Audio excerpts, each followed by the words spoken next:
Charge mo muna yan. Lobat na kasi.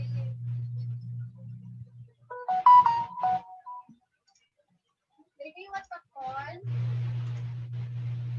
What that call? Kunin mo doon sa bintana, ha?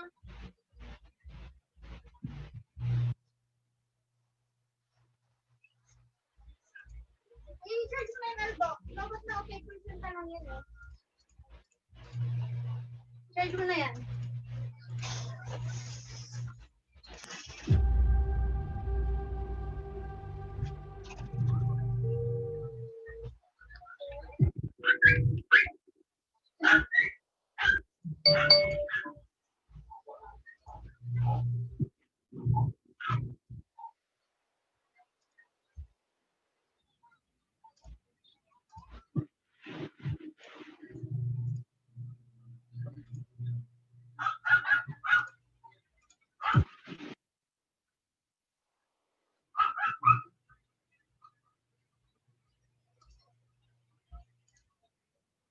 Yan, napunta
Good evening, everyone. Good evening, everyone. Am I on? Okay. Good evening, everyone. This is Dr. Marcy Cruz, the treasurer of the Philippine Society of Diabetologists. I will be your host tonight on our fifth PSD Select together with our partner, GX International. Let's start with a prayer. Can we have the prayer? In the name of the Father, and of the Son, and of the Holy Spirit. Amen. God, you alone are worthy of honor, glory, and praise. With you, we can overcome every storm, including the global impact COVID-19 in having on our world. Right now, we are asking you to heal those who are sick and protect them, those who are not. Give our leaders extra wisdom as they navigate this pandemic and economic uncertainty. Strengthen your global church. Reveal to us how we can partner together to reach the needs of those around us. Calm our fears. Fill us with your hope, joy, and peace as we continue to trust in you. Use this pandemic to pave the way for spiritual renewal. We want your glory, power, and healing to be our display. God bless our activity, our speakers, and participants. In Jesus' name, amen. In the name of the Father, and of the Son, and of the Holy Spirit, amen. Tonight, we have two wonderful lectures. Our topic entitled Diabetes and COVID, a Virtual Romance. This will be followed by Q&A. I want to remind everyone to write your name at the Q&A box, which will serve as your attendance. Our prices, like the PPE and alcohol dispensers, are still available. So be an active participant. Before we start, let's call our partner for tonight's webinar, the product manager of Simiglo of GX International, Mr. Marlon Owabel. Mr. Marlon? Good evening. Good evening, Dr. Marcy, and to all doctors present right now. I am Marlon Wabel, and I am the product manager of Semiglo. First, I'd like to thank the society for inviting us in this kind of activity, and I would like to thank also the board, the faculty, and the officers of the Philippine Society of Diabetologists, headed by the president, Dr. Richard Elwin Fernando. Sir, thank you for the opportunity to participate and being part of this series of lecture to our doctors. Our company, GX International, is a Filipino-owned pharmaceutical company with a noble mission and vision, and that is to seek for options so that treatment may not have to be expensive. For the past 29 years, doctors, we are carrying products, metabolic products, cardiometabolic, also antibiotics, pulmonary, gastro, and pain products. Just this year, doctors, we launched a product, our first innovator product for diabetes, and its generic name is Gemigliptin, and the brand is Semiglo. Semiglo, doctor, um, is the first and the newest um, DPP-4 inhibitors in the market today. And to further illustrate Semiglo, GX International, and our partner LG Chem, please direct your attention to the video as we present our first innovative product from LG Chem of South Korea, Semiglo, 50 milligram once a day. Thank you, and have a good evening, doctors. Enjoy the rest of the evening as we listen to the lectures for tonight's activity. Once again, doctors, thank you very much and keep us safe always. Thank you very much, doctors.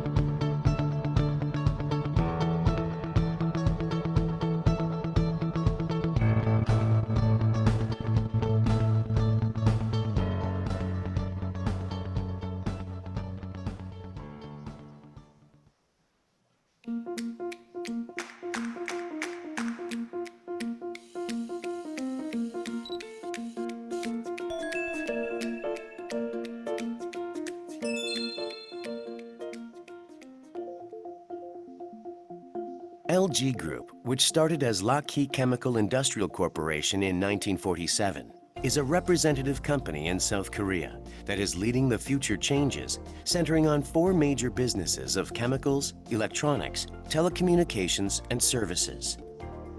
Since its foundation, LG Chem has invested heavily in R&D to prepare for the future while achieving steady business performance.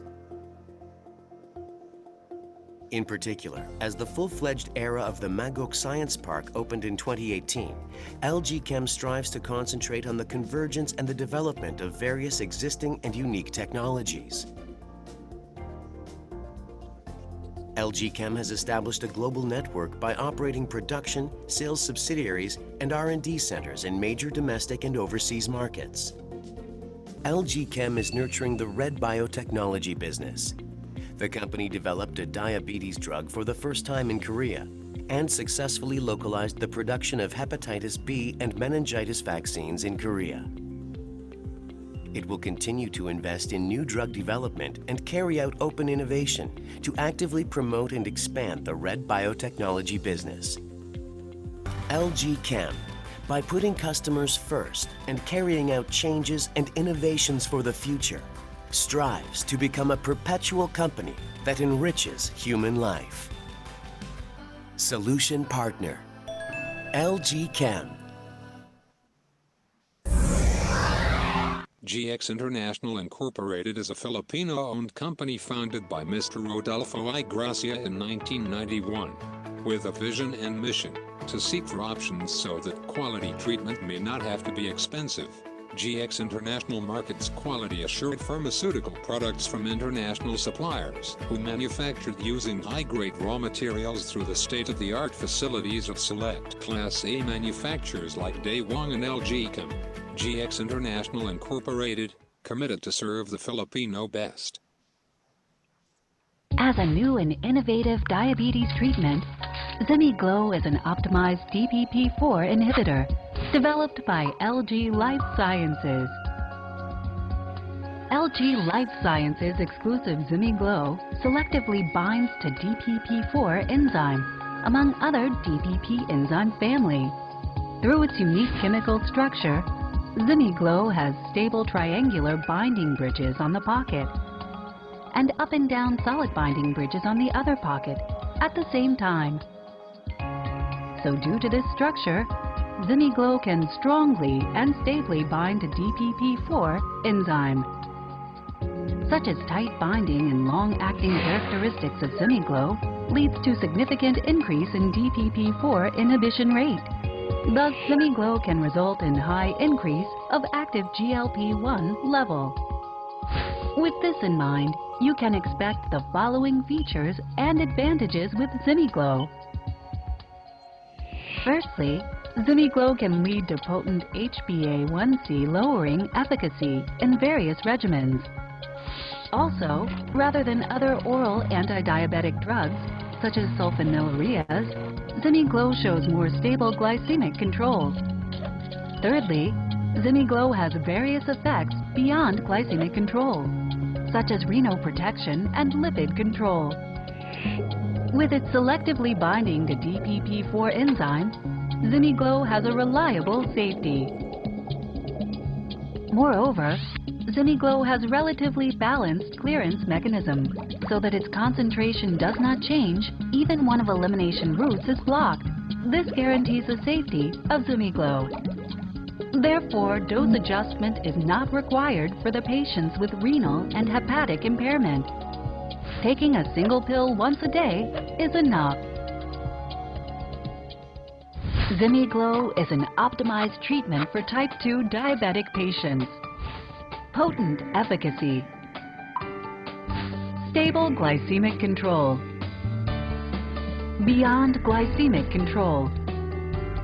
Reliable safety. Better compliance. Experience the optimized DPP-4 inhibitor, Zimiglo.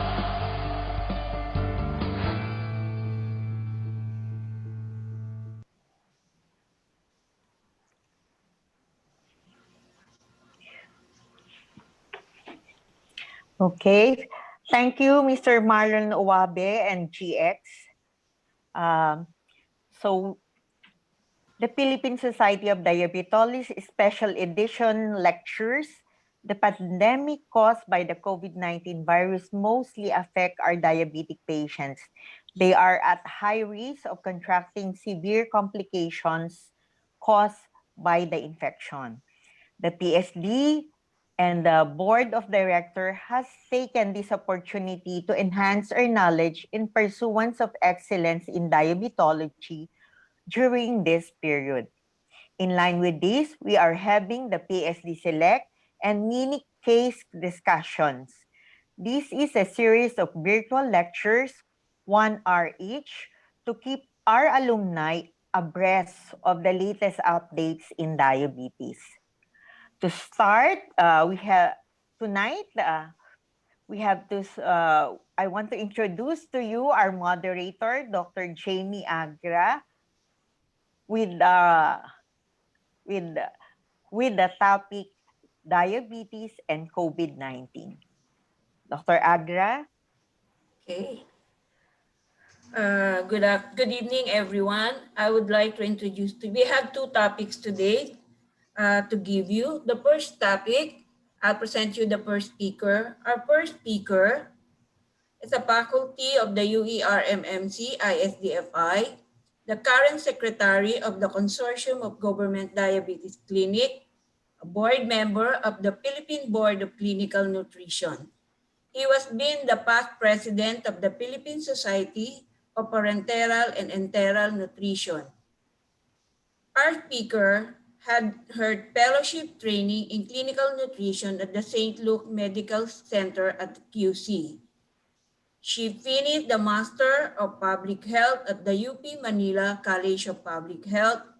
Currently, the head of Clinical Nutrition Management Services and a part of the Manila Doctors Hospital Department of Family and Community Medicine, and as a community coordinator and treasurer of both Manila Doctors Hospital.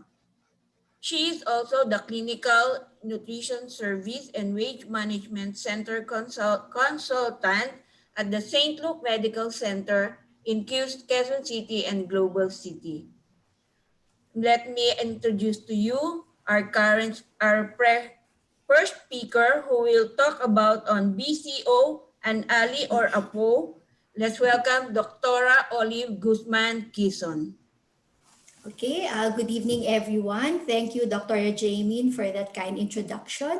So for this evening, I'm tasked to talk about coconut oil in general, and then we'll just talk about a little about the difference between virgin coconut oil and also the regular coconut oil. And then we'll try to answer if coconut oil would be our friend or our foe in this time of pandemic.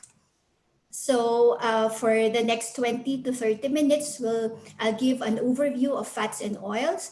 We'll look into coconut oil, its properties, and then, as I said, give the difference between virgin, extra virgin, or the regular coconut oil. And then we'll try to answer if we can use it for our COVID patients, and then what would be the recommendations for patients with diabetes and the side effects, if any. Okay. So we start off with the overview of fats and oils. We know our fats and oils may be classified based on the bands. If they have single bands or double bands, they can also be classified in terms of their fatty acid content. And then lastly, we'll look at the fatty acid content of coconut oil.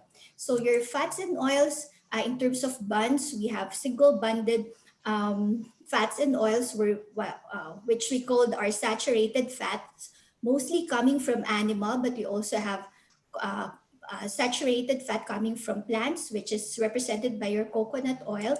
And of course, the unsaturated fatty acids coming from our fishes and also plant sources.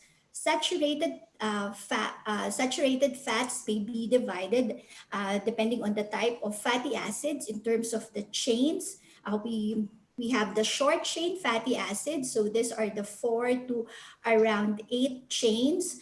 And then the medium chain fatty acids around 6 to 12, and also the long chain fatty acids, which is more than chains or carbon chains for between C14 to around 20. And some may have very long chains wherein we call them the very long chain fatty acids. For coconut oil, well, for unsaturated fatty acids, we have our monounsaturated fatty acids, or our MUFA, and also our PUFA, or our polyunsaturated fatty acids. So for coconut oil, it is classified as a medium chain fatty acid composed of your caprylic acid, your capric acid, and mostly your lauric acid, comprising of around 50% of the fatty acids present in your coconut oil.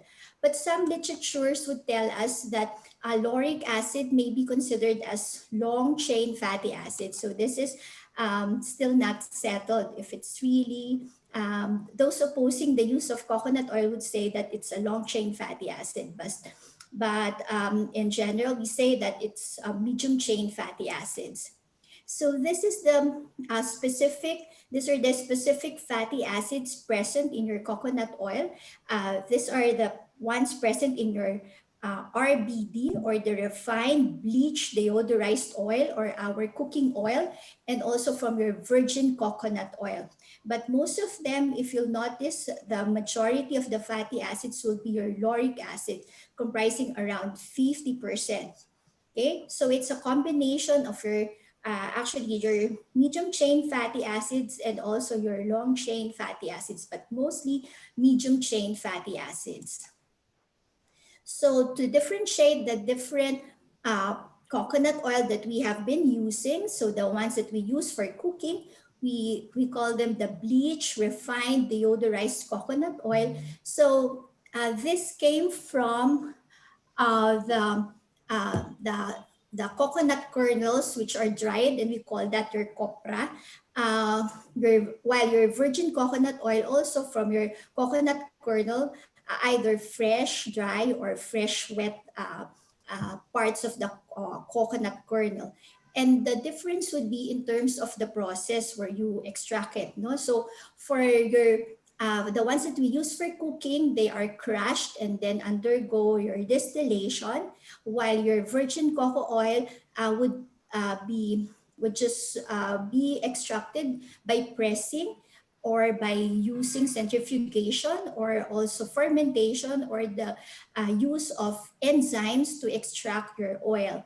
But then the main difference would be the additional processes that we do for your oil.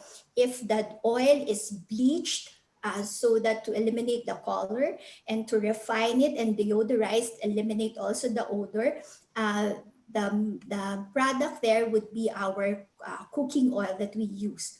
Well, that is actually the main reason why we call our coconut oil virgin coconut oil, because it doesn't have any additional process. And then if it is subjected to heat, your cooking oil, it's subjected to heat, while your virgin cocoa oil either with heat or without heat. But the main fatty acid profiles for both would be the same. You also have both lauric acid. And the other nutrients, such as your vitamin E and other dietary bioactive compounds, such as your polyphenols, this may also be present in your cooking oil, but in low amounts. But in the virgin coconut oil, this would be present in high amounts. So they're saying that all types of preparation that do not involve any refinement or alteration in the oil are considered virgin. Actually, the differentiation between extra virgin or virgin, it's just actually a marketing thing, but they go through the same process. As long as you don't, this coconut oil did not go through any refinement or alteration, you call it a virgin coconut oil. Okay. So comparing the fatty acid profile of your coconut oil versus the other oils that we have all of these plant oils, no? So the ones in green would be the portion of the oils that are considered saturated. Your yellow would be the ones that are monounsaturated, and the polyunsaturated components would be represented by your violet and your blue bars. So if you'll notice, all of the oils would have certain degree of a saturated or a polysaturated component, fatty acid. No? So, but then you usually just label them in terms of the, the percentage, the highest percentage of that particular oil. So that's the reason why your coconut oil is considered a saturated fatty acid, because as you will see in this profile, the green bars would be longer, no? So it has higher percentage of your saturated fatty acids. And so coconut oil, although, and also palm kernel oil, although they are plant origin, they are actually considered in one big umbrella, the saturated fats together with the animal fats. Okay. And this is where the controversy would lie, because since it is labeled as a saturated fat, and we know in the past that we have this lipid hypothesis, also the diet heart hypothesis, as started by Dr. Ansel Keys in the 1950s.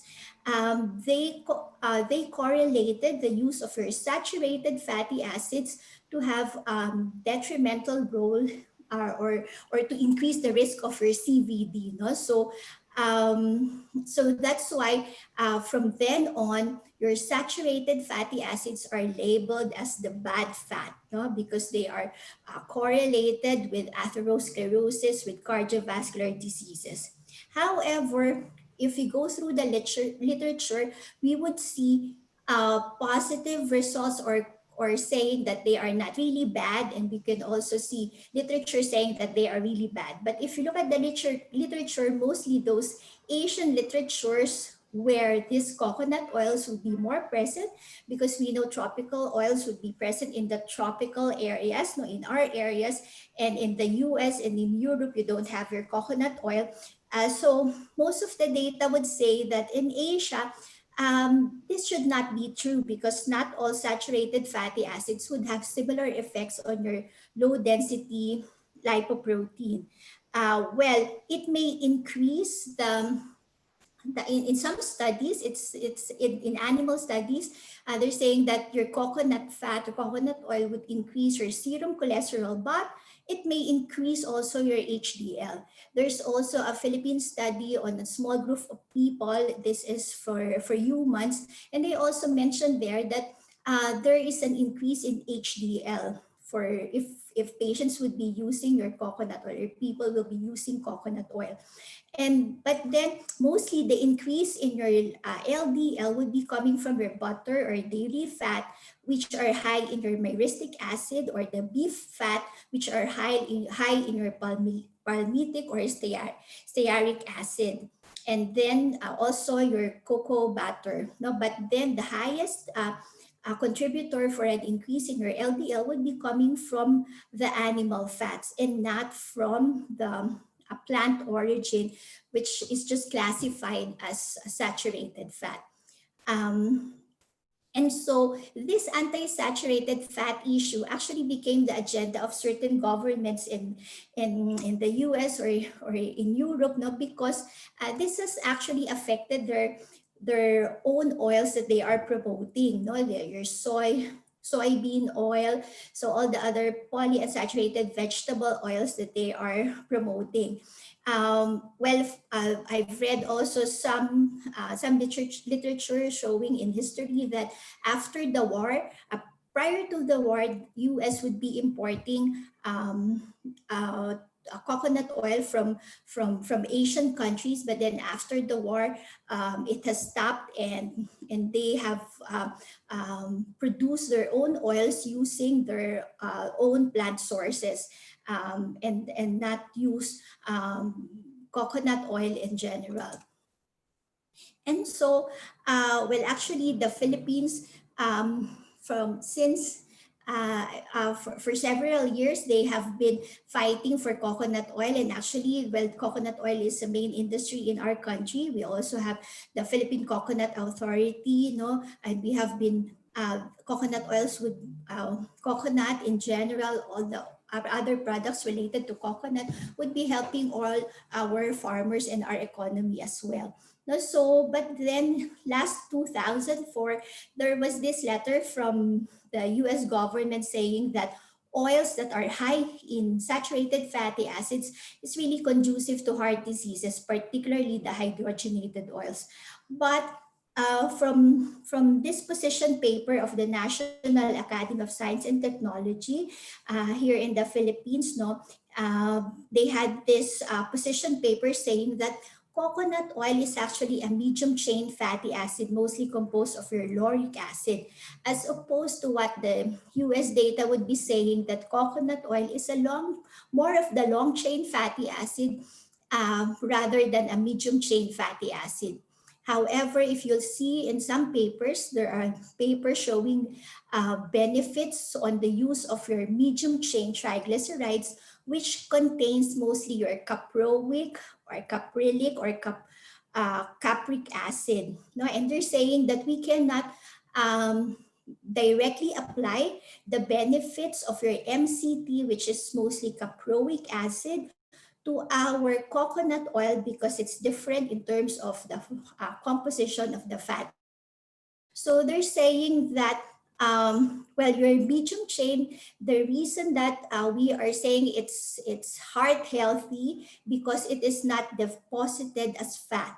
Your medium chain triglyceride directly enter into the portal vein and then transported directly to the liver and will not raise your cholesterol level and may even increase your HDL levels in the blood. But on the other hand, they're saying that it is actually deposited as fat because it behaves more like a long chain fatty acids that 70 to 75% is absorbed and transported by your chylomicrons via your LDL to be utilized by the cells. And so, but then they're saying that around only 1/3 would be absorbed as medium chain fatty acids. And so we know that in the guidelines, we would also always see in the nutrition guidelines that the guidelines for the use of saturated fatty acid would be recommended at around less than 10%. And in 2017, you know, the American Heart Association released this information that they are advising against the use of coconut oil. And so again, the proponents of our coconut oil here in the Philippines, they also wrote again another letter, and they're saying that there's really a mistake in assuming that animal fat and coconut oil would be similar because just so they are labeled just as saturated fat, and it means that the basis for all the warnings against saturated fat is really erroneous, no? Because it has been shown also in different countries. Well, in the Philippines in 2003, when they analyzed the National Nutrition Survey results, they looked at Bicol, which is the province which utilized most of the coconut oil, and they found that it has very low prevalence of your cardiovascular disease. And the same thing was also seen in Sri Lanka. They also had that CVD, a low CVD prevalence prior to the changing of the guidelines. But with the guidelines that came out after 1950s with the heart hypothesis or lipid heart hypothesis, they changed their guidelines and shifted to the use of your corn oil or your polyunsaturated fatty acids. And then the CVD prevalence in this country increased after that time.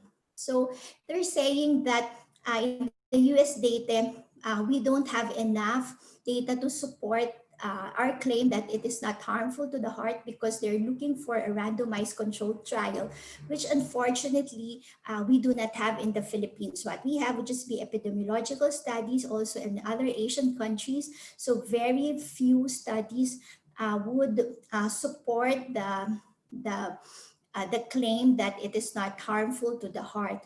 So But then in this recent paper of Iris in 2016, it was mentioned there that observational evidence would suggest that if we consume coconut flesh or squeezed coconut in the context of dietary patterns, it will not lead to adverse cardiovascular outcomes.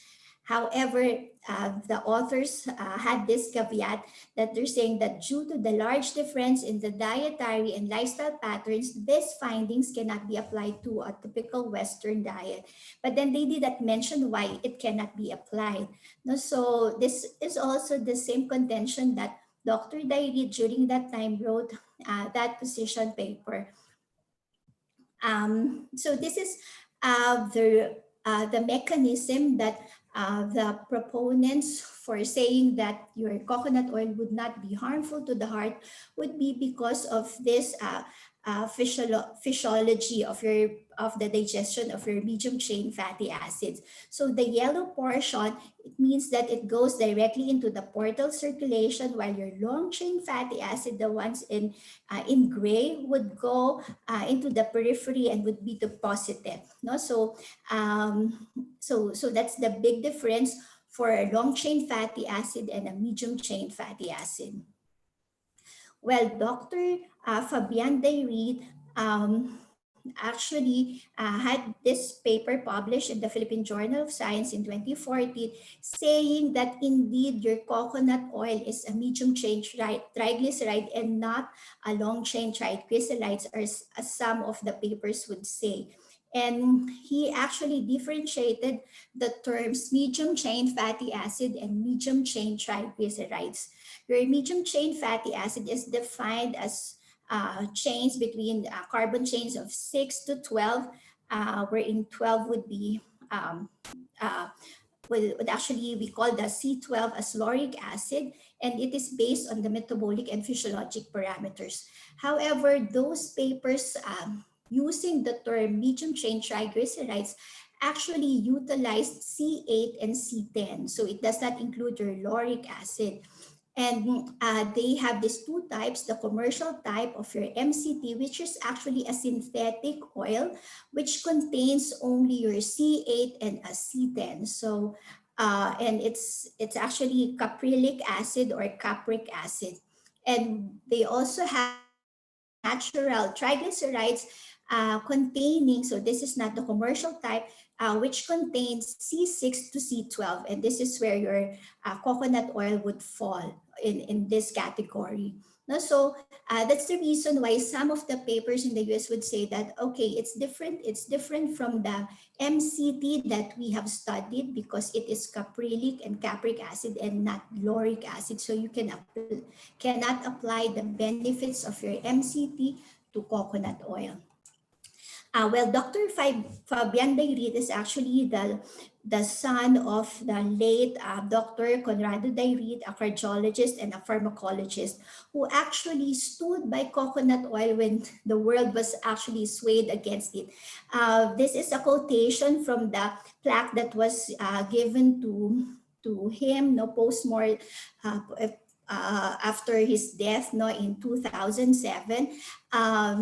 They also, because Dr. Dayrit started the work on coconut oil for 45 years, and it says here that he is one of the great minds that rekindled and developed the interest and awareness in coconut oil and its health benefits. No, so he's really the main proponent. And I was lucky during that time when I was still in UP that I worked with Dr. Dayrit in one of the papers on looking at public health and epidemiological research needs of coconut oil in relation to cardiovascular diseases during that time.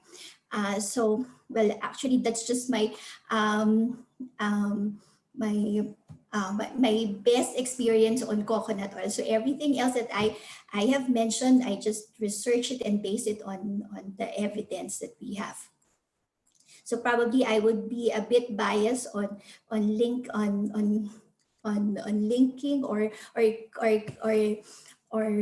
going towards the positive benefits of your coconut oil. Well, because I had this personal experience with Dr. Dayrit during that time.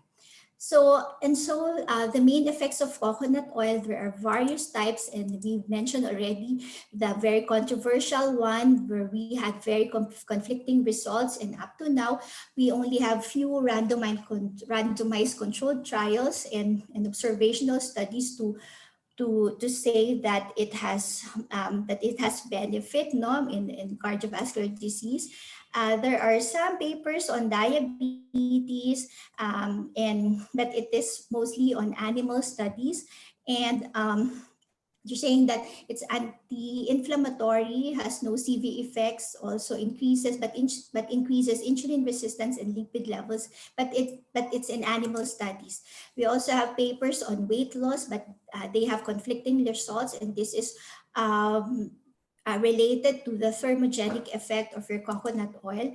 And we have a lot of studies on the antimicrobial, antiviral, anti-inflammatory effects of your coconut oil in treating skin infection. There will be some papers in treating Alzheimer's, mostly due to the anti-inflammatory effects of your coconut oil. So, we have a local study on HIV, but it's just a small human studies, around 17 patients, wherein Dr. Dairit actually gave minola oil, the cooking oil, and not the virgin coconut oil, because he said during that time that there's really no the virgin coconut oil then was not produced yet. No, it was only in the 2006, I think 2007, or but not even earlier, that they had that virgin coconut oil. So they used actually the cooking oil, no, among HIV patients, and they found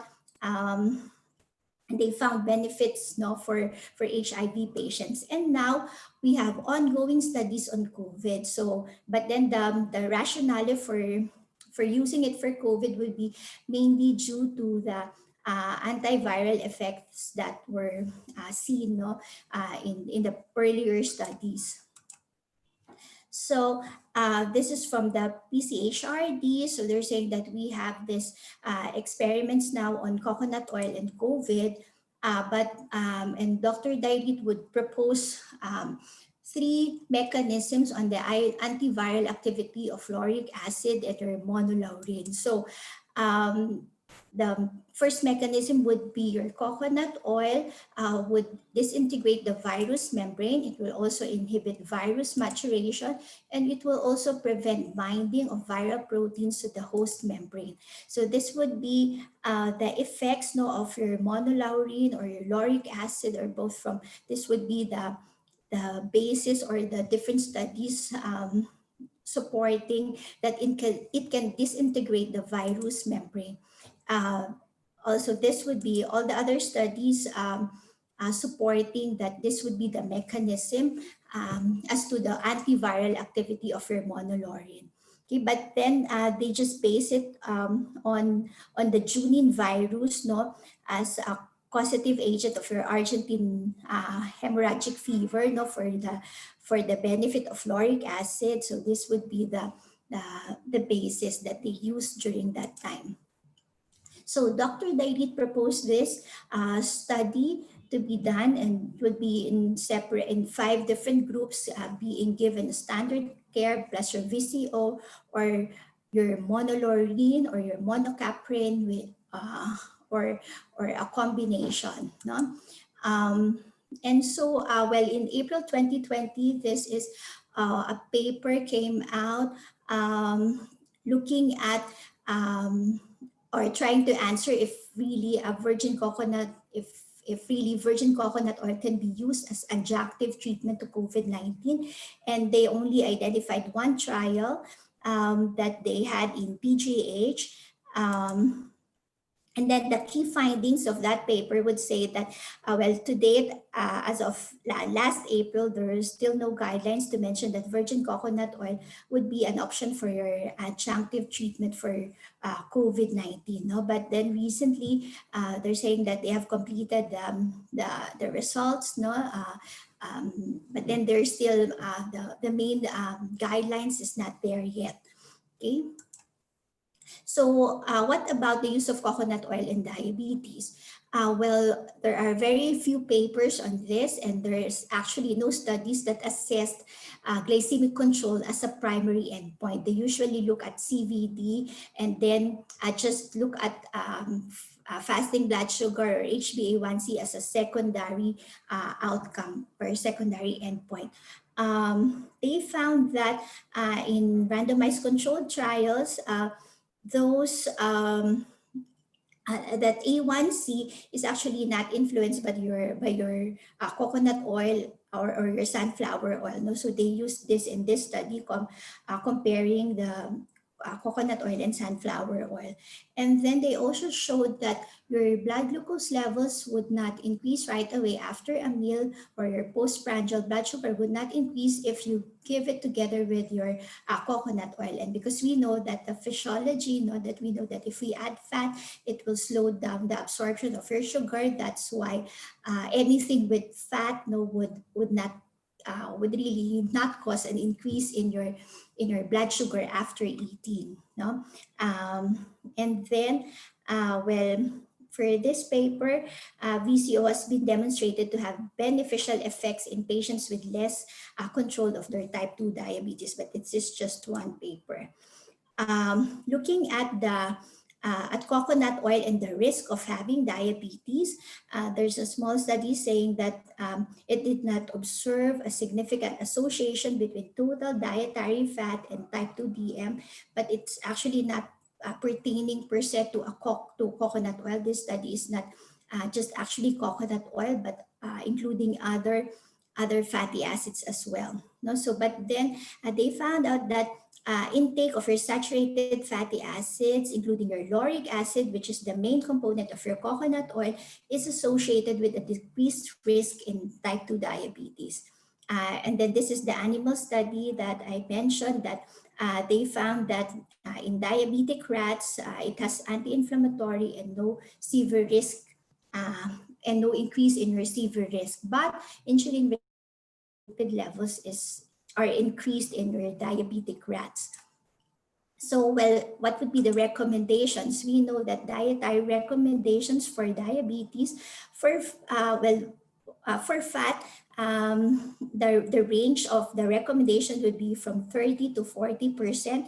And for saturated fat, we just adopted the general guidelines. It would be less than 10%. However, in the Phil DNA of 2012, we adapted that saturated fat would be less than 7%. And this is the only recommendation in the Philippines that we had during that time when we were crafting the Phil DNA in 2012. We mentioned that coconut oil may be used as long as it is within the saturated fat allowance of 7%. So, but then we cannot see in any of the recommendation a direct thing on the use of specifically of coconut oil. But then as long as it is within the acceptable macronutrient distribution range, which is actually the distribution range that is found to prevent chronic diseases. So if it's within this level, if we use the PDRI, the Philippine Dietary Reference Intake, or even the Institute of Medicine, it ranges from about 15 to 35%. So if you do not go beyond these levels, it will be the levels we're in. It will prevent your chronic diseases. Okay, so. Well, recently there's a paper showing that, they entitled it "Dietary Fat from Foe to a Friend," because I think, the type of fat would actually differ now. No? They're saying that the total fat would not really matter that much, but rather the quality of fat or the type of fat that you use. And from this is actually from normal individuals, that they saw that there is an increase in mortality if people would be eating more of saturated fat and or trans fatty acid, and lower decrease in mortality if you are on monounsaturated and polyunsaturated fats. But then it's still a subject of controversy because because of the nature of the substituted calories if you increase your fat intake. So they had this consensus that saturated fat should be replaced with naturally occurring unsaturated fat, meaning not hydrogenated, which causes the trans fatty acids. So, and they're saying that your industrially produced trans fats are actually harmful, and that the metabolism of your saturated fat actually differ in your carbohydrate restricted diet. And this would require further studies, because we know that if because our main dietary recommendation for diabetes would be to lower the carbohydrates, and so if we lower down the carbohydrates, we would increase your protein and your fat intake. But from this ARIC and Pure study, if we would ask how low carb would be low carb, so they found out that the best would be at around 50 to 55, that extremes of very low carbs or very high fat would be related to an increase in your mortality. And so if you are on low fat, the recommendation would be favoring a plant-derived protein or fat intake. Okay. So, but then there will be question, how about we use coconut oil in cooking? In the past, the main reference would be the use of your smoke point of the oil, which is correlated with the safety and stability under heat. Those with higher smoke point would be better using for deep frying, but those with smoke point of below 200 or not, no, for deep frying. So if you just base it on the smoke point, since coconut oil would be less than 200 smoke point, it is better for shallow frying, but then the palm oil would be better for both deep and shallow frying. However, this concept in 2007 was actually now being questioned. No, in 2018, they are saying that smoke point does not predict all oil performance when heated. So we used different parameters such as your oxidative stability, your UV coefficients would be better predictors when you combine it with the other levels of your polyunsaturated fatty acids. And so they're saying that the fats that would release low levels of your polar compounds and oxidative byproducts would be the best oil, or you would say that it is the most heat stable. So in their findings, they found that coconut oil would be the second most stable when heated, following the extra virgin coconut oil.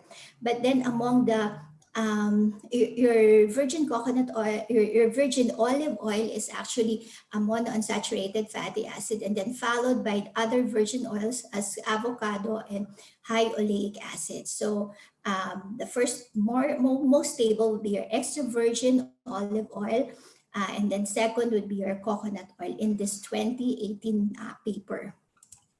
Okay, so what would be the side effects if you if you have too much coconut oil? Well, there is really very severe, less mild side effects, no, such as your diarrhea, abdominal pain, nausea, and vomiting. However, we still cannot really say or cannot ascertain that it could increase your lipid levels or would increase insulin resistance, because this has been found only in animal studies. And so in the end, what would be our conclusion? Is coconut oil our friend or a foe? We have presented the different benefits of coconut oil, particularly very promising on the use on the use of coconut oil for COVID patients awaiting the final results. And it is due to the unique fatty acid composition and metabolism. However, with the conflicting classification, if coconut oil is considered medium chain or long chain fatty acid, as well as the existing nutrition guidelines, which maligned the use of coconut oil, because it is their recommendation is just blanket recommendation for all saturated fatty acids, and did not classify if it's coming from animal or from plant sources, and the possible politics behind it, with the economic implications of that the different countries have used, no, in coming up with the guidelines, and which they have benefited, no, in those guidelines. Well, we go back that we just practice prudence and practice evidence-based medicines, that although the best research available for coconut oil right now would be not so much, no, because we have less RCTs to support its beneficial effects. But we have to combine it with clinical expertise as well as patients' values, which is actually the definition of your evidence-based medicine. So it's not just the best research evidence, but we combine the clinical expertise and patient values as well. Okay, so with that, I thank you for your kind attention. Thank you very much. Thank you, Dr. Olive, for this profound and very excellent lecture you have shared that. Now let's, for your question, please type them at the chat box and we will answer them after the second talk or the second speaker. Now, our second topic, the speaker is a diplomate and fellow of the Philippine College of Physicians. He has been the past president or the immediate past president of PCP Central Luzon chapter, our current vice president of the Philippine Society of Diabetology. He is also the training manager of ISD Center for Diabetes Care Network of Clinics. Our speaker is a member of the faculty also of UERMMC ISDFI and a lecturer of PSD and PADE, currently practicing at the Heart of Jesus Hospital in San Jose City, Nueva Ecija. Dr. PGRMMRMC, Cabanatuan, Nueva Ecija. That's all. And who's going to talk about immunonutrition. Let's welcome our second speaker, Dr. Danilo Valdemor. Okay, thank you, Dr. Jamie. Kita na ko slides? Yes, kita. Yes, thank you. So, good evening to everyone. We would like to thank Dr. Olive for that very wonderful talk. So, kung meron akong di masasagot dito, mabuti na lang at siya ay nandyan. So, remember this. Siguro yung iba po sa atin nakakaalala nito unless na denial pa yung iba dyan. So, during the Marcos era, noong mga 1970s, alam niyo po kung anong itong tinapay na ito? Tama, yan po ang tinatawag na Nutriban. So the Nutriban is a bread that was designed as a convenient, ready-to-eat, complete meal for public elementary school feeding program to combat child malnutrition. So nabutan ko to nung elementary na ako, 1970s hanggang 80s. So alam niyo kung gaano kalaki itong Nutriban na to? Each ban had 500 calories and 17 grams protein. So it was made of whole wheat protein that was given by the Americans. So yan yung kinakain namin noon. Tapos may palaman pa yan na royal chocolate at saka yung butter. Okay? O margarine pala. Kasi pagka sa elementary, yan ang aming palaman. Okay, so dahil nutrition pa rin yung ating pinag-uusapan, we'll be talking about immunonutrition on COVID-19 and diabetes. So these are the objectives, is to understand the immunonutrition, to be aware of the range of immunonutrients that are available, to understand the importance of antioxidant defenses in the immune function, and understand its role in diabetes and infection like the COVID-19. Pag sinabing immunonutrition, it is defined as modulation of either the activity of the immune system or modulation of the consequences of activation of the immune system by nutrients or specific food items fed in amounts above those normally encountered in the diet. The immunonutrients are defined as nutrients which have an effect on the immune system. So additional facts, yung vitamins. So the vitamins naman are organic compounds which are essential micronutrients that organisms including humans require minute quantities, usually in micrograms to milligram, for proper functioning of their metabolism. Pag sinabi namang essential nutrients, these are nutrients that cannot be made or synthesized in the human body either at all or in insufficient amounts and therefore must be obtained by the diet. Pag sinabi namang vitamin din, it does not cover the three other groups of the essential nutrients. So you have the minerals, essential amino acids, and the essential fatty acids. Now, as a review, we have classified your vitamins as either fat-soluble or water-soluble. So there are 13 vitamins. Yung apat na fat-soluble are your A, D, E, K. And you have the 9 water-soluble vitamins, the vitamin C, and the 8 B vitamins. 8 lang yung identified na vitamins natin sa letter B. But there has been many changes na ang vitamins natin ranging from vitamin A hanggang vitamin Z. Okay, so marami yan na vitamins but some of them are already reclassified as different types of your vitamins. So kung mapapansin nyo, wala kayong vitamin B4 o vitamin B8 kasi pagtapos ng 2, 3, 5 na agad. So yung vitamin B4 isa yan. So may mga vitamin L, vitamin P, so maraming klase pang ibang vitamins but they are already reclassified. According to the Philippine Dietary Reference Intake, ito naman yung guide natin. So kung sa US merong RDA o yung Recommended Dietary Allowance, dito sa atin sa Philippines we have the PDRI. So they classified the recommended energy intake. So you can see for male and female, yung weight at saka yung energy. So makikita lang natin, I would just like to highlight because siguro nandito tayo sa category ng age na to, sa adults, 30 to 69 years old. So for males, the energy is about 2,400 per day. Okay, so sa females, dapat nako-consume nyo mga 1,870. Now, with regards to the macronutrient distributions for your protein, fat, and carbohydrates, adults more than 19 years old should consume 10 to 15% of your dietary yung protein. Total fat is 15 to 30, and your carbohydrate is about 55 to 75. Now, the recommended nutrient intake, yung macronutrients, okay, yung protein, dietary fiber, and water, and your essential fatty acids, ito po yan. Halos pare-pareho lang na sa bawat age natin. Okay?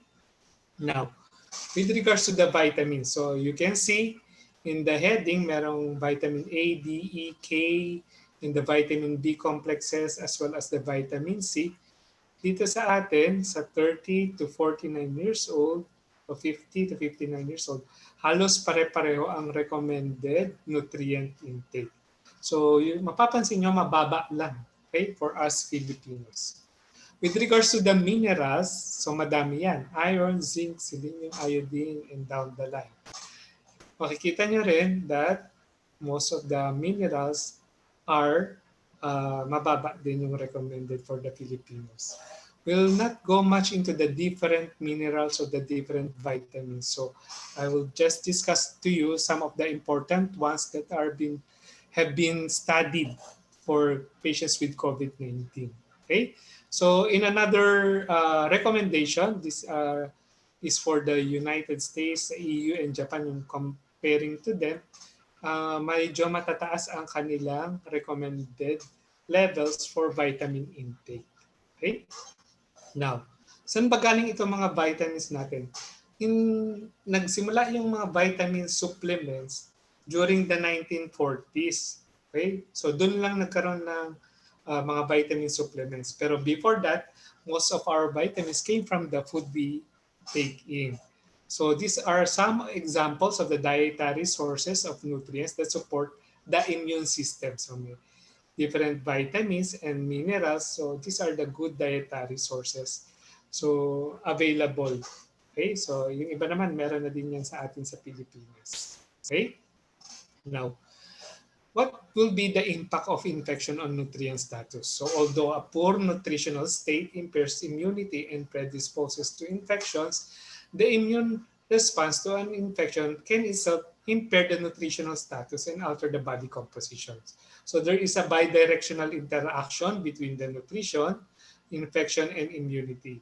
And this is to show you the schematic depiction of the interrelationship between the undernutrition, the impaired immunity or the impaired host defense, and your infection.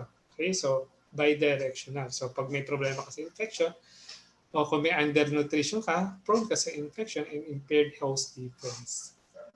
Likewise, the opposing effects of your infection on the nutrient availability and the demand for nutrients is also seen here. Okay? So makikita natin kapag meron kang infection, it would involve anorexia, thus there is reduction in the food intake, decrease in absorption kasi naapektuhan din yung intestine natin. So nagkakaroon ng decrease ang nutrient availability. Likewise, kung meron kang infection, mas gusto natin kumain ng kumain to redistribute the nutrients, and there is activation of the inflammatory and immune response and increase ang metabolic rate. Yan ang nagagawa ng infection. So it causes anorexia with reduced food intake ranging from as little as 5%. This can lead to nutrient deficiencies. Okay? So pag kaunti yung kinain ng host, thus mas magiging matindi yung infection. Infection also can cause nutrient malabsorption and loss. So pagka ganyan, it would lead to damage of the intestinal wall, thus causing diarrhea or vomiting. Also, it would increase the resting energy expenditure, placing all demand on the nutrient supply, particularly coupled with anorexia, diarrhea, and other nutrient losses. So, tumataas yung energy expenditure. And with that, again, with altered metabolism and redistribution of the nutrients, including the macronutrients and the micronutrients, nagkakaroon ng reduction in the plasma concentration of the vitamins, among others. Now, just to review, this was already taught to us by Kuya, the components of your immune system. You have the cells of the immune system, particularly your lymphocytes, your phagocytes, and your granulocytes. And there are different cell types leading to the production of your antibodies, those cells that are involved in the cytokine and complement, and the inflammatory mediators. Okay? Importante ito kasi if you have problems in your immunity, okay, or if there is immune dysfunctions, particularly if you are malnourished or if you are taking medications, this would lead to immune dysfunction. And these are the things that would happen to the different types of cells, like your neutrophils. So nagkakaroon ng decreased phagocytic activity for the monocyte. There's decreased production of your pro-inflammatory cytokines. And other cells would be also involved.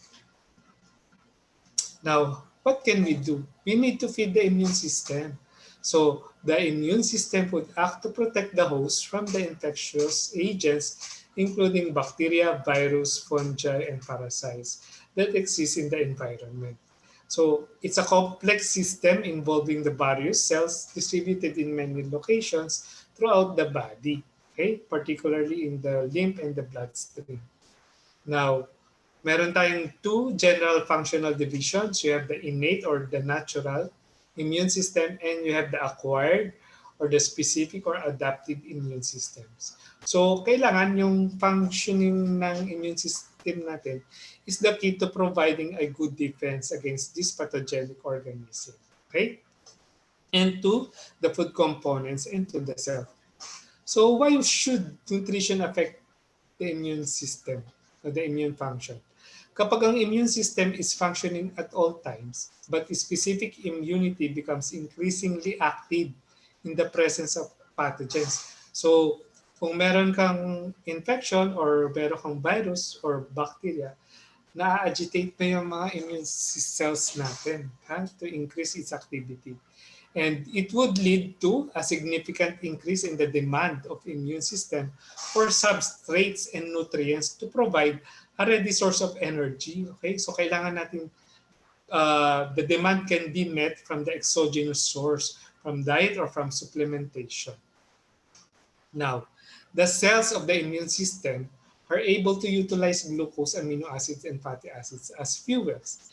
Now, this would also involve the electron carriers and range of coenzymes, which are usually derivatives of the vitamins. Okay? So the final component of the pathway for energy generation is the mitochondrial electron transfer chain.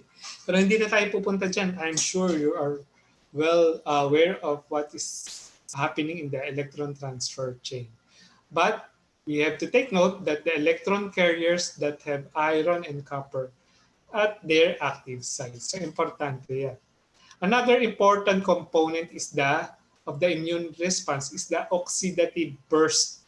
Okay? So during which the superoxide and ion radicals are produced from oxygen in a reaction linked to the oxidation of your glucose.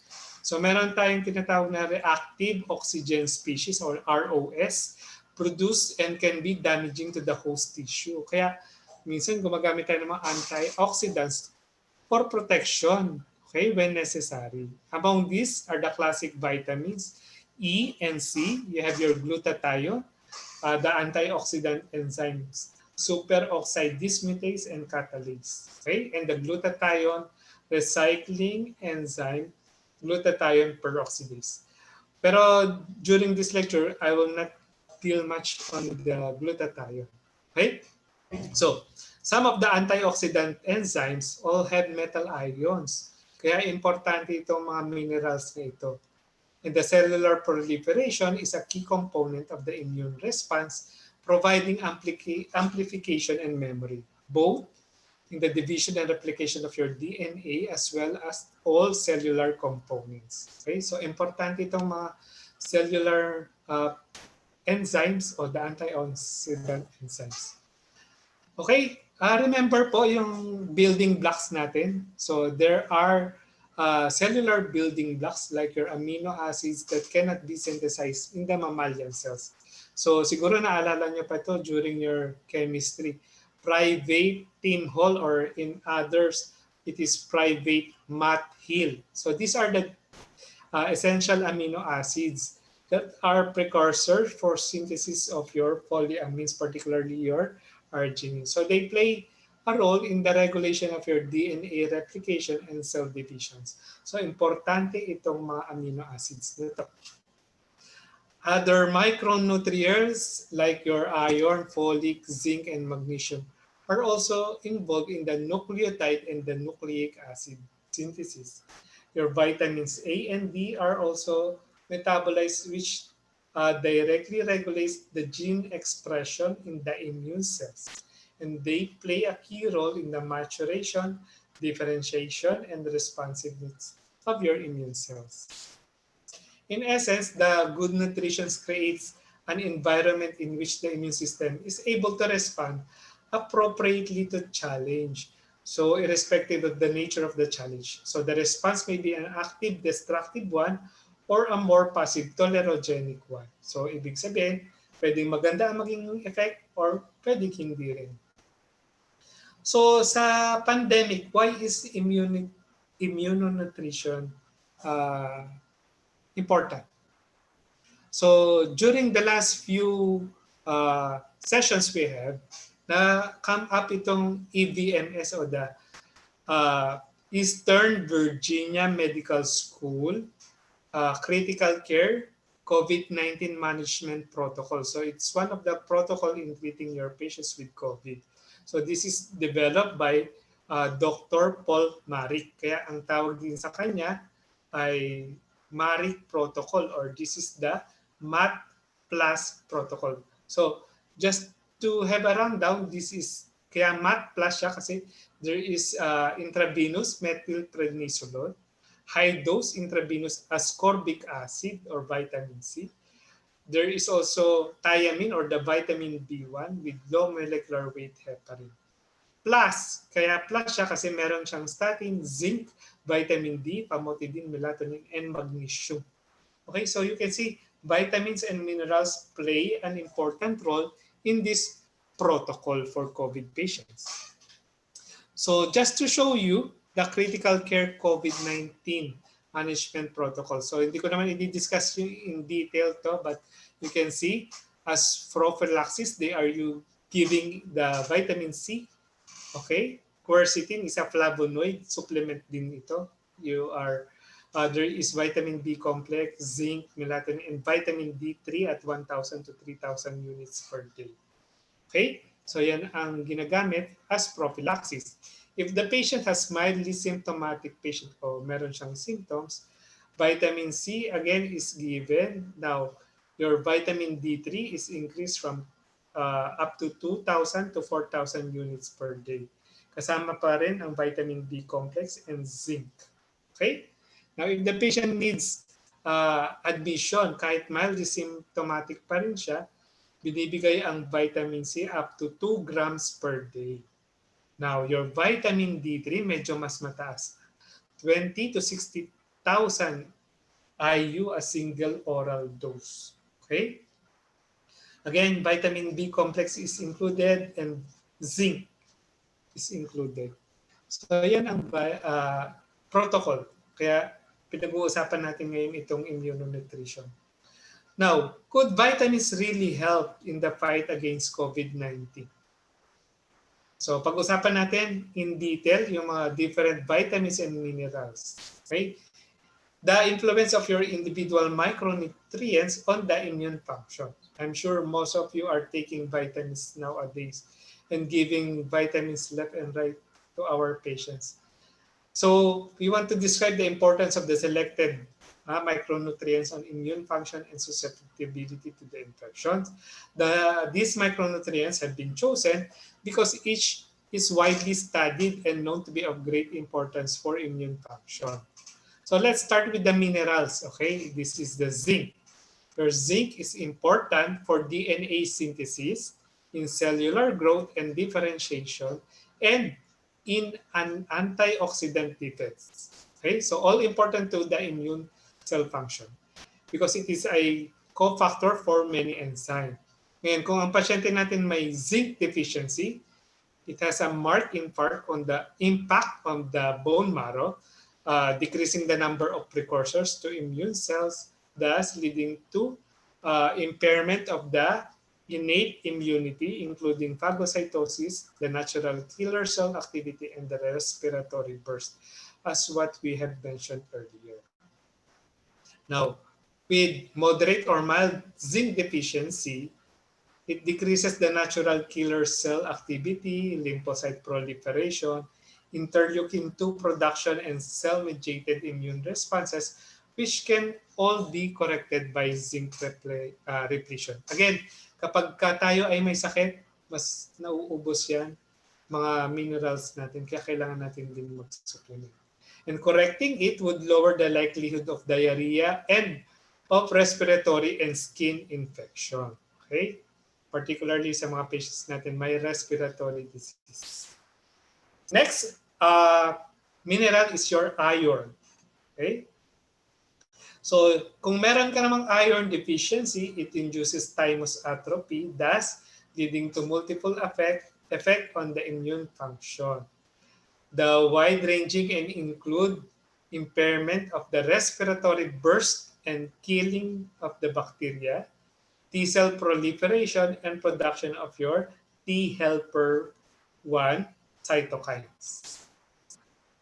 So, yun ang effect pagka kulang ka ng iron. Pag selenium naman ang kulang, ganun din. So, okay? Kasi ang selenium is involved in antioxidant defenses such as glutathione peroxidase. So, selenium may protect against the immunosuppressive effect of the oxidative stress. Thus, it would act to enhance the immune function. Okay? So, yun lang yung mga particular minerals that are involved in the immune function. Now, let's proceed with the vitamins. So, vitamin A.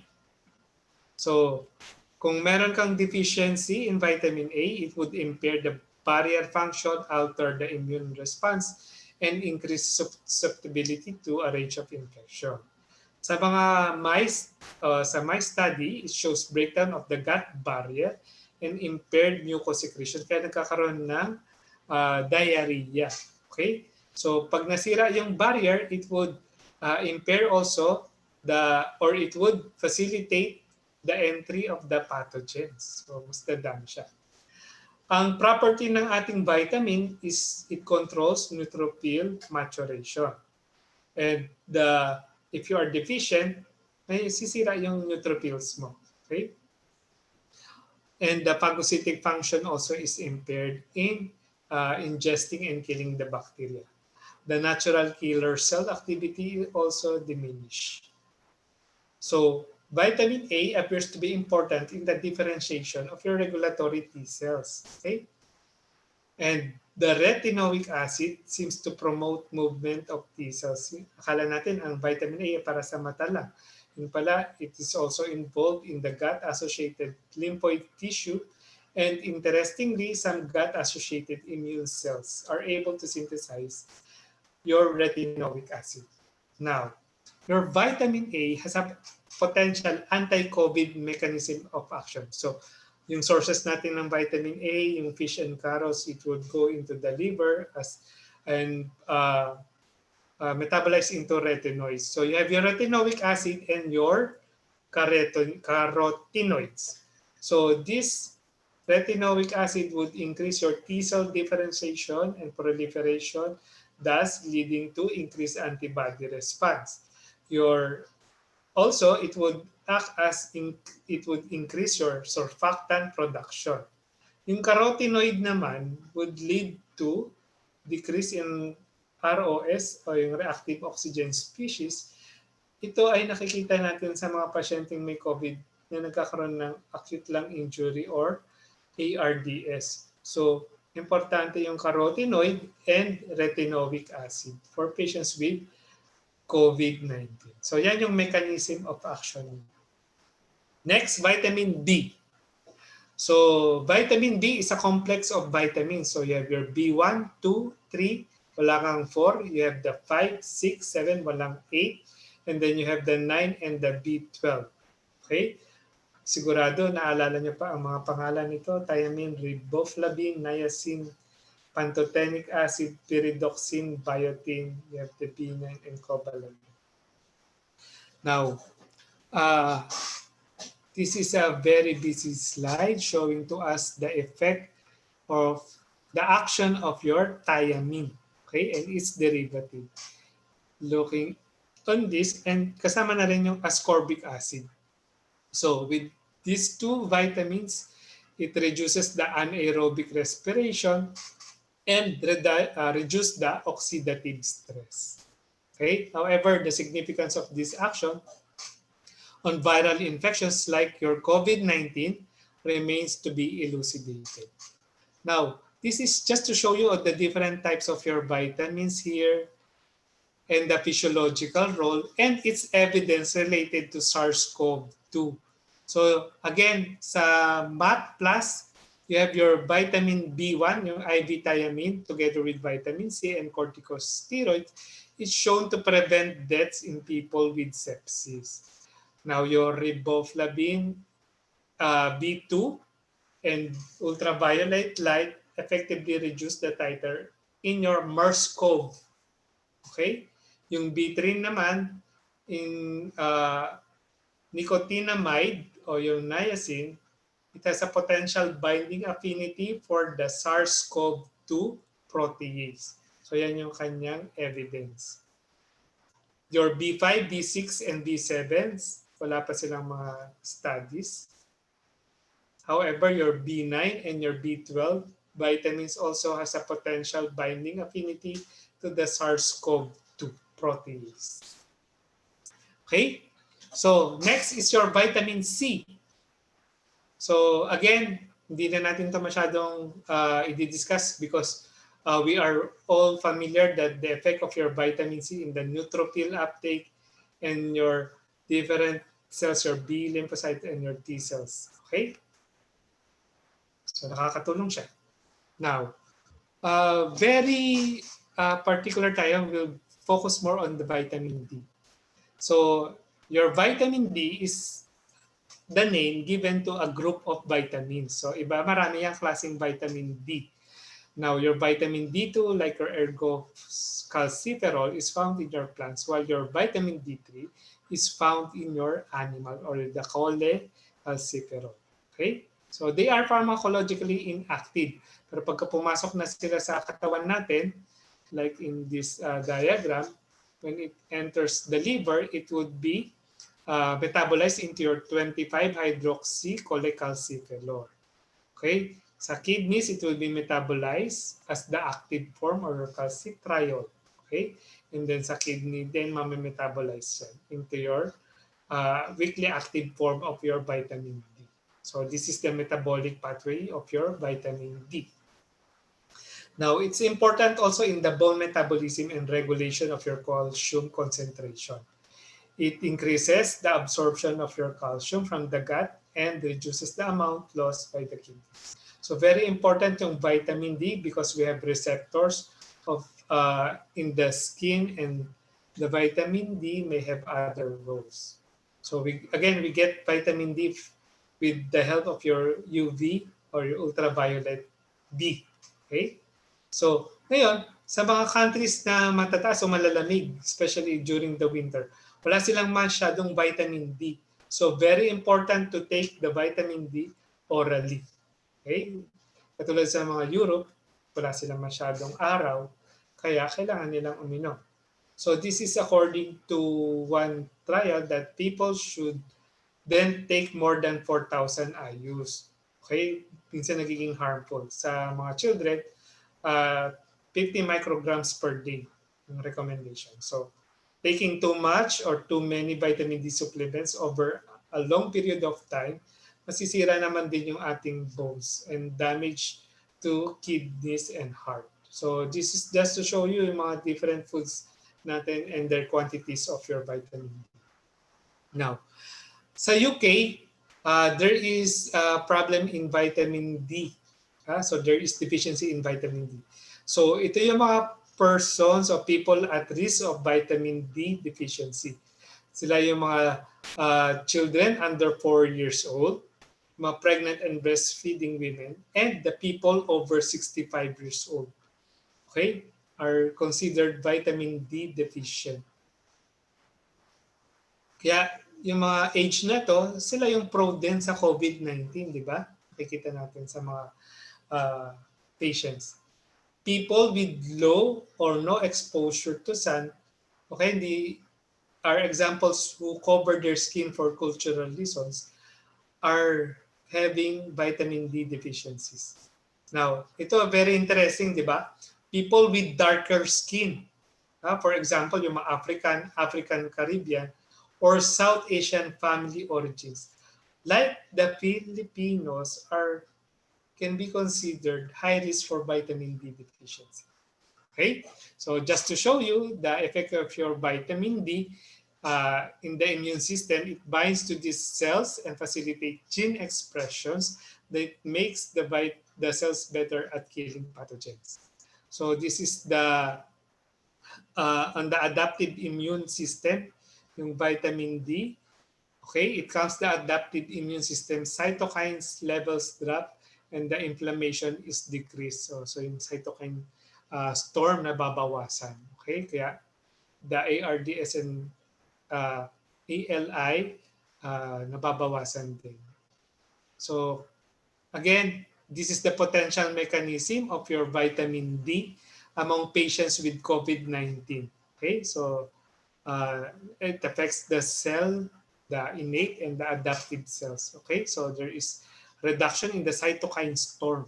Okay, ito yung effect ng vitamin D. Now, yung mga pasyente natin na may low vitamin D status, in one study in Japan, okay, so kasi malamig nga doon, about 40% about mga patients nila at risk for developing or having influenza. Pero pag nag-vitamin D sila, nag-decrease ang risk of influenza. Now, this is a very important study looking at the vitamin D evidence for the treatment and prevention of COVID-19. So, pinresent ko kanina yung mechanism of action. But in UK or in the University of Oxford, meron silang ginawang review of evidences. So again, why should you consider vitamin D in COVID-19? Kasi nakita nila yung mga pasyenteng may COVID-19 have low serum vitamin D. Okay? And patients with chronic disease, older age, these are patients at risk of vitamin D deficiency. Also yung Black and minority ethnic o BAME o BAME. Now, there is a trial done looking at the vitamin D3, okay, and plus zinc. So yung mga patients na 60 years old who are asymptomatic, binigyan sila ng vitamin D3. Kaya lang itong mga study na to, wala pang mga results, okay? So they look at the primary outcome of mortality, pero wala pang itong mga results. Another RCT was done, again, looking at the vitamin D3, 50,000 to 200,000 IU. Okay? Mga pasyente na may COVID-19 who are 75 years or over 70 years old. They look at the primary outcome, but again, wala pa rin masyadong results. So their verdict is that there is no clinical evidence on the vitamin D in COVID-19. And there is, although there are some evidence that daily vitamin D3 supplementation over weeks to months may prevent other acute respiratory infections. Okay, not particularly in patients with low or very low vitamin D status. So the current evidence would suggest that patients or population in the UK should take vitamin D supplements to prevent vitamin D deficiency. Okay, clinicians should treat patients with vitamin D deficiency irrespective of any leak of respiratory infection. Now, in another evidence, vitamin D supplementations are not specifically licensed for prevention or treating any infection. This is from the National Institute for Health and Care Excellence.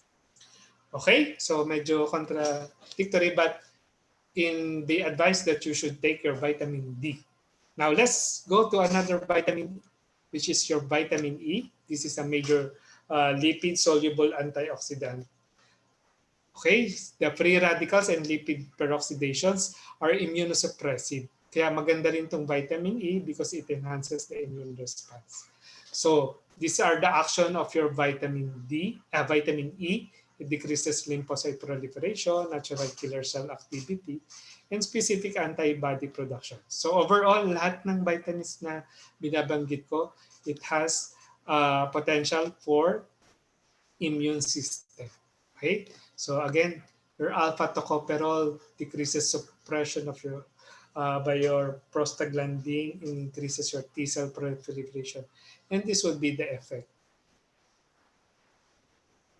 So again, your vitamin E is a potential anti-COVID mechanism of action. So your alpha tocopherol and would augment cell membrane integrity and improve the adaptive immune response to the viral respiratory tract infections like in this COVID-19.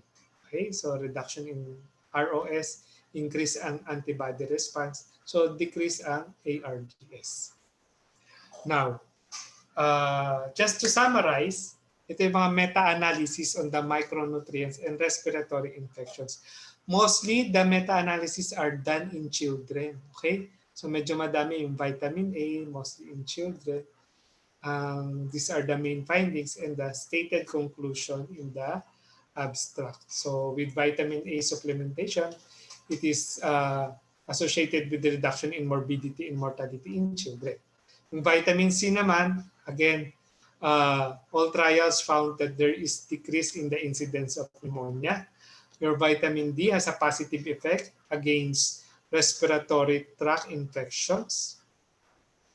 Your zinc, okay, and copper and iron may be contributing factor for the susceptibility to recurrent respiratory infection in children. This is probiotics naman. So, tapos na tayo sa minerals. So, probiotics, but will not go in much into the details. So, this is just to show you the systematic review and meta-analysis of different probiotics on their outcome on the respiratory infections. Dati, pag probiotics, more on GI lang. Pero meron din mga meta-analysis on the respiratory tract infections. So, it is reported that probiotics reduce the incidence of your RTI. Okay? So, halos similar din yung results. Now, how about omega-3? Napag-usapan ta kanina yung fatty acids. So, fatty acids influence the ability of cells to produce cytokines and the ability of the target cells to respond to cytokines. Okay? So, we're down to the last few essential treatment for COVID-19. So, your fatty acid has 3 main cell types. So, nabanggit na ito ni Doktora, saturated, monounsat, and the polyunsat. Now, your polyunsat is divided into 2 types, your omega-3 and your omega-6. So, your omega-3 are fat-rich or monounsaturated, while your omega-6 reduces the responsiveness to cytokines and inflammation. Okay? However, they have different effects. Okay? Ipakita ko lang ito. So, again, this is the classification of your unsaturated fats. You have the polyunsaturated, your omega-3, and your omega-6. While you have the monounsaturated, your omega-9 fatty acids. Now, very important itong pathway na to kasi your omega-3, yung alpha-linolenic acid would go and be metabolized sa your echo sa pentaoic acid. So, it would undergo and will have the derivatives, your omega-3 derivatives, eicosanoids, which are your anti-inflammatory. Yung omega-6 naman, pag naging arachidonic acid siya, it would be pro-inflammatory. Meron siyang mga omega-6 derivative eicosanoids. Ito naman ay mga pro-inflammatory as compared to your omega-3 na anti-inflammatory. Now, siguro sa iba po, baka hindi pa rin po alam, you have your EPA. This is the omega-3 fatty acid, eicosapentaoic acid. And you have the DHA or the docosahexaenoic acid. So again, these are the essential polyunsaturated fatty acid. Now, there is another omega-3 fatty acid, which is your DPA. So itong docosahexaenoic acid has been discussed more frequently because its role is a very potent omega-3 fatty acid. So sa mga supplements natin, ang nakikita lang natin palagi ay EPA at saka DHA. Meron din palang DPA. Okay? Now, saan galing tong DPA na to? Meron na yan sa fish, sa seal oil and fish oil. So what is the difference? So yung seal oil, this is a natural and complete omega-3 chain. Meron siyang EPA, DHA, and DPA. However, your fish oil is altered purity, hindi siya masyadong natural. Mayroon siyang DHA at EPA, pero wala siyang masyadong DPA. Pero yung seal oil, meron siyang 4% na DPA. Mas madali siya i-digest as compared to your fish oil. Okay? So yan ang difference ng seal oil and fish oil. Sabi nga doon sa isang article, yung seal oil ay mammal, kaya madali siyang ma-digest ng humans, unlike your fish oil. Now, as I was telling to you earlier, your DPA is another omega-3 fatty acid. So it increases by 41% for those eating fish oil. Okay? The intake ng omega-3 is increased kapag ka seal oil siya as compared to your 41% of your fish oil. Now, with DPA, it is 10 times more effective than your ordinary DPA. So DPA pre-treatment was achieved using only 1/10 of the required EPA or EPA. So your DPA supplementation, kung meron yan, kung tatlo siya, DPA, EPA, and DHA, makikita natin that it increases, the DPA increases the proportion of your EPA, okay? And the proportion of your DPA 2 to 3 times in your triglycerides. Now, this is to show you the meta-analysis demand on the effect of your omega-3 fatty acid, okay? So in combination with other bioactive nutrients. So in duration, so it just to tell us that there is improvement in the patient's length of stay and the mechanical oxygenation.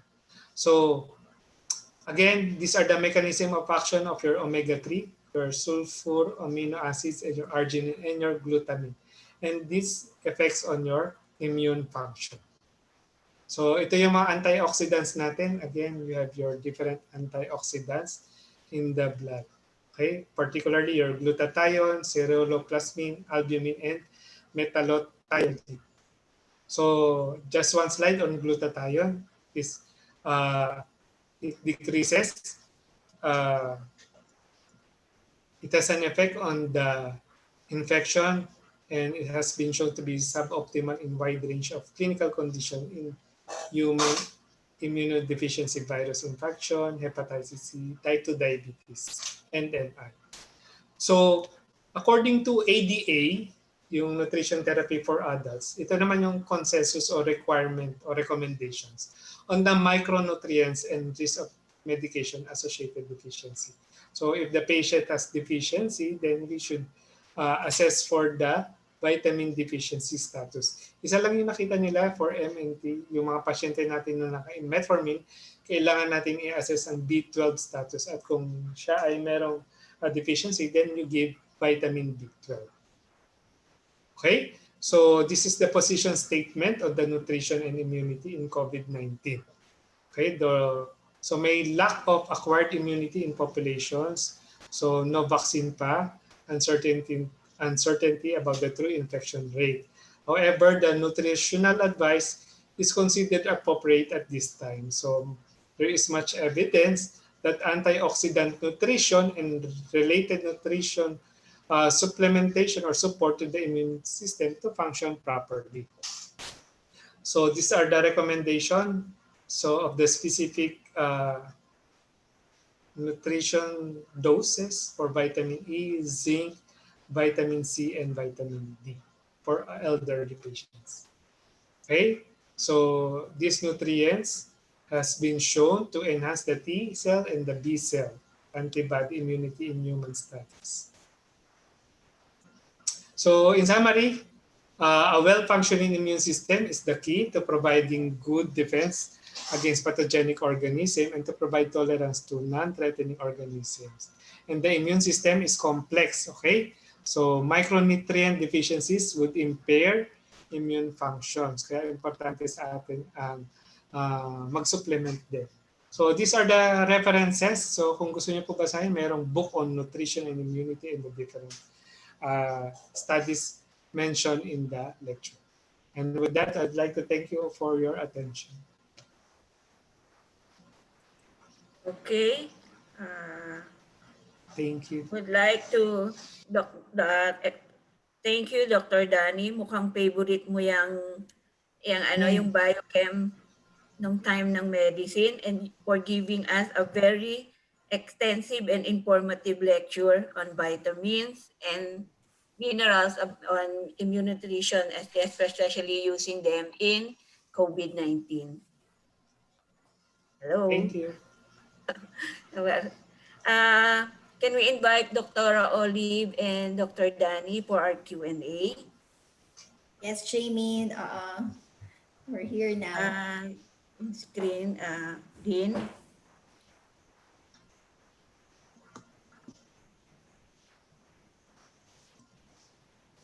Okay. first, we have so many questions for Dr. Olive. First, there's a question here from Miss Badette Platon. What is the effect of heat through cooking on the degree of saturation of oil? Uh, well, it may alter the degree of saturation, meaning the bonds may be broken. So depending on the temperature as well. Well, I'm not really sure on the main effect would be it will not be stable anymore. So that's the dictum would be the fatty acid with single bands, meaning the bands would be stronger. It's stronger than the double band. So the those with double bands would have would deteriorate or would disintegrate or would be broken down easily, no, by heat, no. So as shown in that paper that I've presented, no, yung kaya they found out that the well, compared with all the other unsaturated fatty acids, the monounsaturated, meaning just one double band, kaya yung olive oil na extra virgin would be more resistant or more stable when you heat them, no, compared with the polyunsaturated, no. So yung polyunsaturated mas nasisira sila with heat, no. So mas stable yung by hierarchy nga, ang stable would be your olive oil, and then second yung coconut oil, because of the different parameters that is used, no. Hindi lang nga yung smoke point, but also important rin daw yung sinabi ko, yung oxidation level, and yun may isa pang parameter in the biochem, no, that the current chemists would use, no, in saying which oil would be more stable in heat. Okay. Ay, clarify ko nga yan, Olive. So, ibig sabihin, mas maganda gamitin pamprito ang olive oil? Well, from that paper, sinabi, no? Oo. Pero kaya sinabi nila, dun sa previews, kung ang babasihan lang daw yung smoke point, mas maganda daw na deep frying would be your palm oil. Oo. Palm oil, ito yung mapalmitic acid kasi siya yung long chain na saturated. Kasi di ba yung coconut oil, meron ni siyang palm oil pero less siya, mas marami yung parang 19% lang, mas marami yung lauric acid niya. So pero next to that would be your coconut oil kung smoke point. Pero nga kung yung isang paper na meron pa siyang ibang parameters na ginamit, mas maganda daw. Kaya lang yung limitation ng paper na nabanggit rin nung ginamit niya lang yung oil na pinakuluan niya lang mag-isa. Hindi niya ito sinama with other food items. So sinabi niya baka would have an effect kasi halimbawa yung moisture, yung water, yung all other components would have an effect as well. So yun lang nakikita ko. But if you can browse in the internet, lagi nilang sabihin, smoke point yung parang basis. Huwag gamitin pamprito yung olive oil. Pang salad lang daw. Hindi, pero dun sa mas makikita nila na parang pwede daw. Oo, mas kasi monounsaturated. Pero yung polyunsaturated like your canola oil, your soybean oil, hindi nga sila actually mas kasi yung smoke point nila, yung smoke point kasi nga nila mas lower compared with your coconut oil or with the olive oil na nandoon from that paper. Another question here from Dr. Rafi Cruz. Is it safe to give coconut oil to patients with liver diseases, or what are the contraindications in giving coconut oil? Parang coconut oil ba ito na yung iniinom siya as yung parang ini-ingest lang siya orally, no? Kasi di ba parang this has been parang tablespoons, yun. So parang sila mga 2 tablespoons, 3 tablespoons a day. Well, for the liver, if we follow the physiologic mechanism, yung pinakita ko na it goes straight to the liver, to the portal circulation, na parang kailangan naman siya diretso. So on the cardiovascular side, hindi nga siya kasi magde-deposit on the periphery kasi diretso siya doon. Pero for those with kunwari fatty liver, parang Well, wala siyang parang ganun na studies on fatty liver, so I cannot really say. Pero pag nga may fatty liver, di ba mas maganda nga yung fish oil, mas binibigay the polyunsaturated fatty acids, mas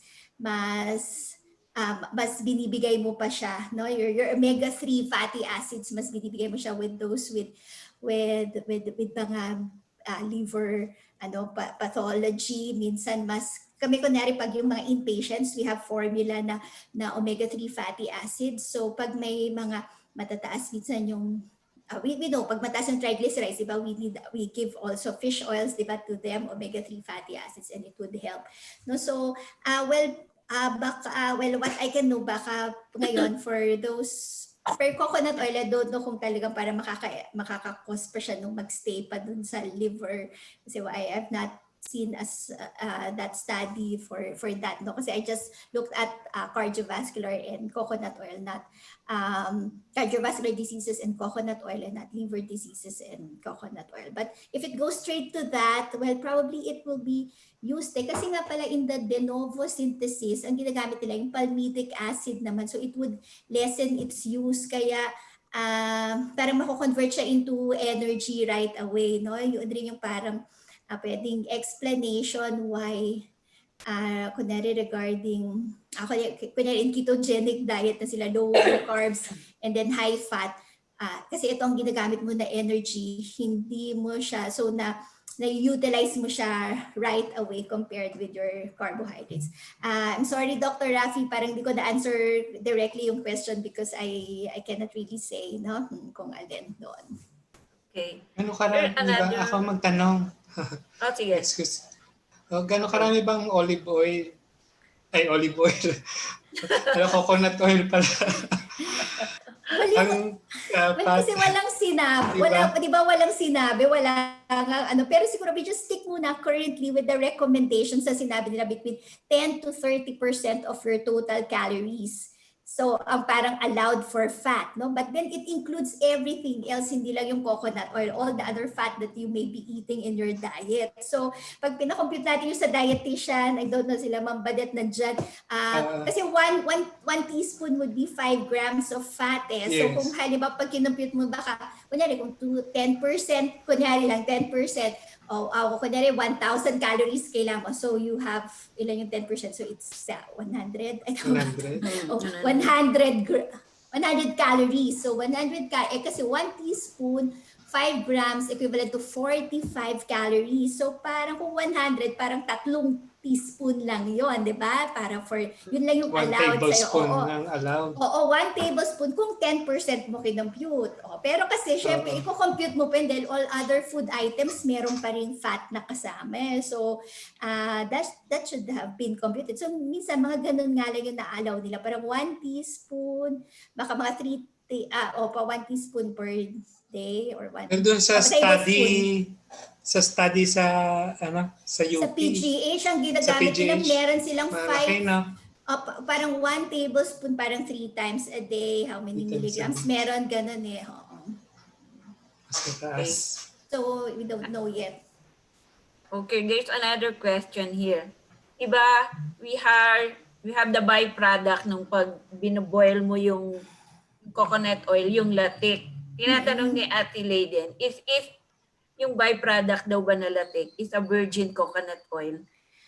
Well, masarap pwede siya. Oo, kasi yung pinaka-oil nun, kasi di ba parang prines mo siya, di ba? Kung, di ba ang definition ng virgin coconut oil, basta parang i-prines mo lang siya. Either by heat, yun yung cold press, hindi mo siya sinubject to heat. Pero pwede rin namang mag-virgin coconut oil with heat.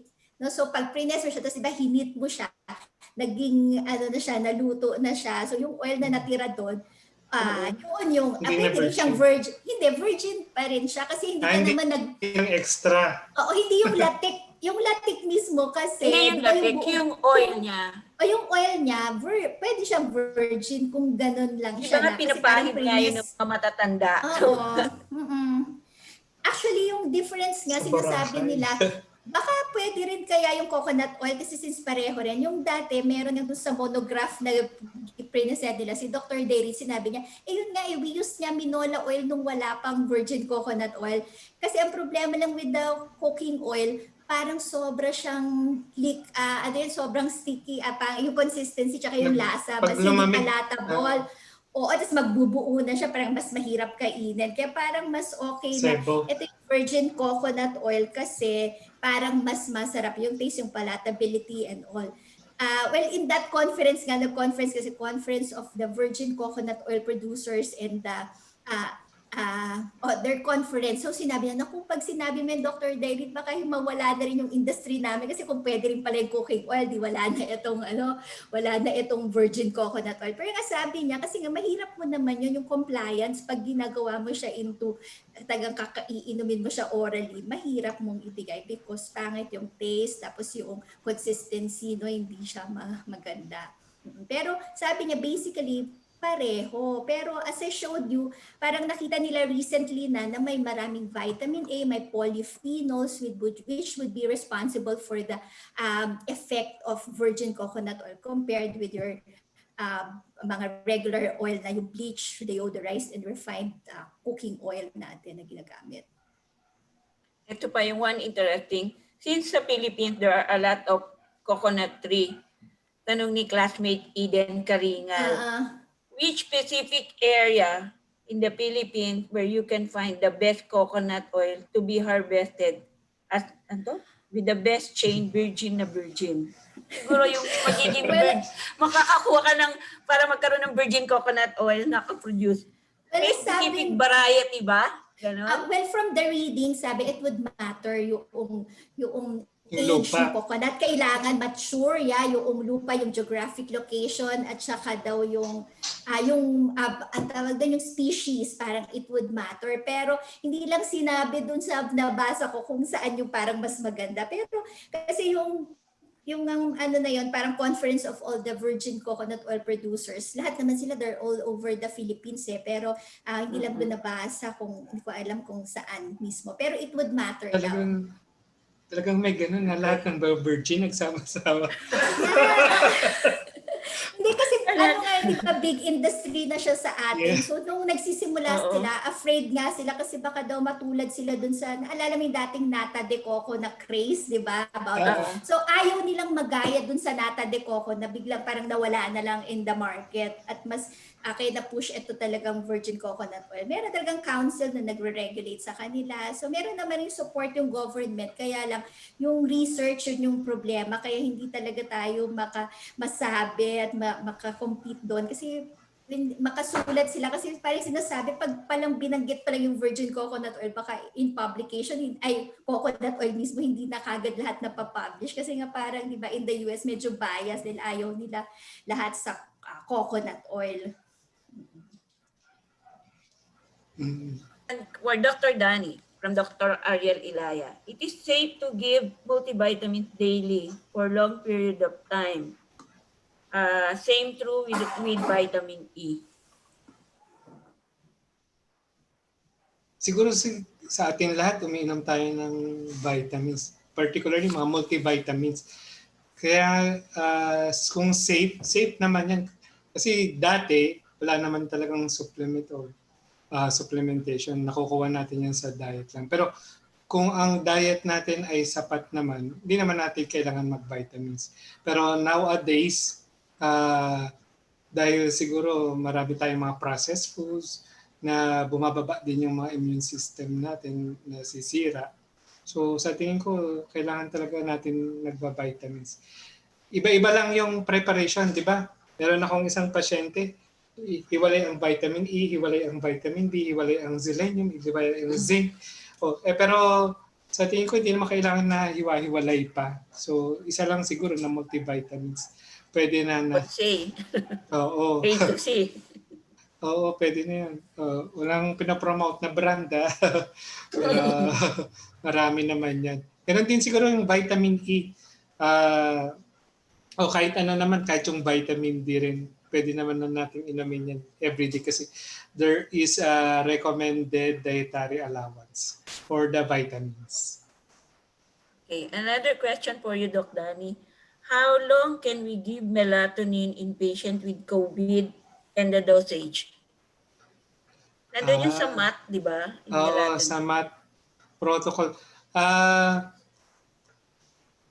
Yung sa math talaga, yung melatonin sa start, hanggang natapos yung paglabas ng pasyente, nagbibigay sila ng melatonin.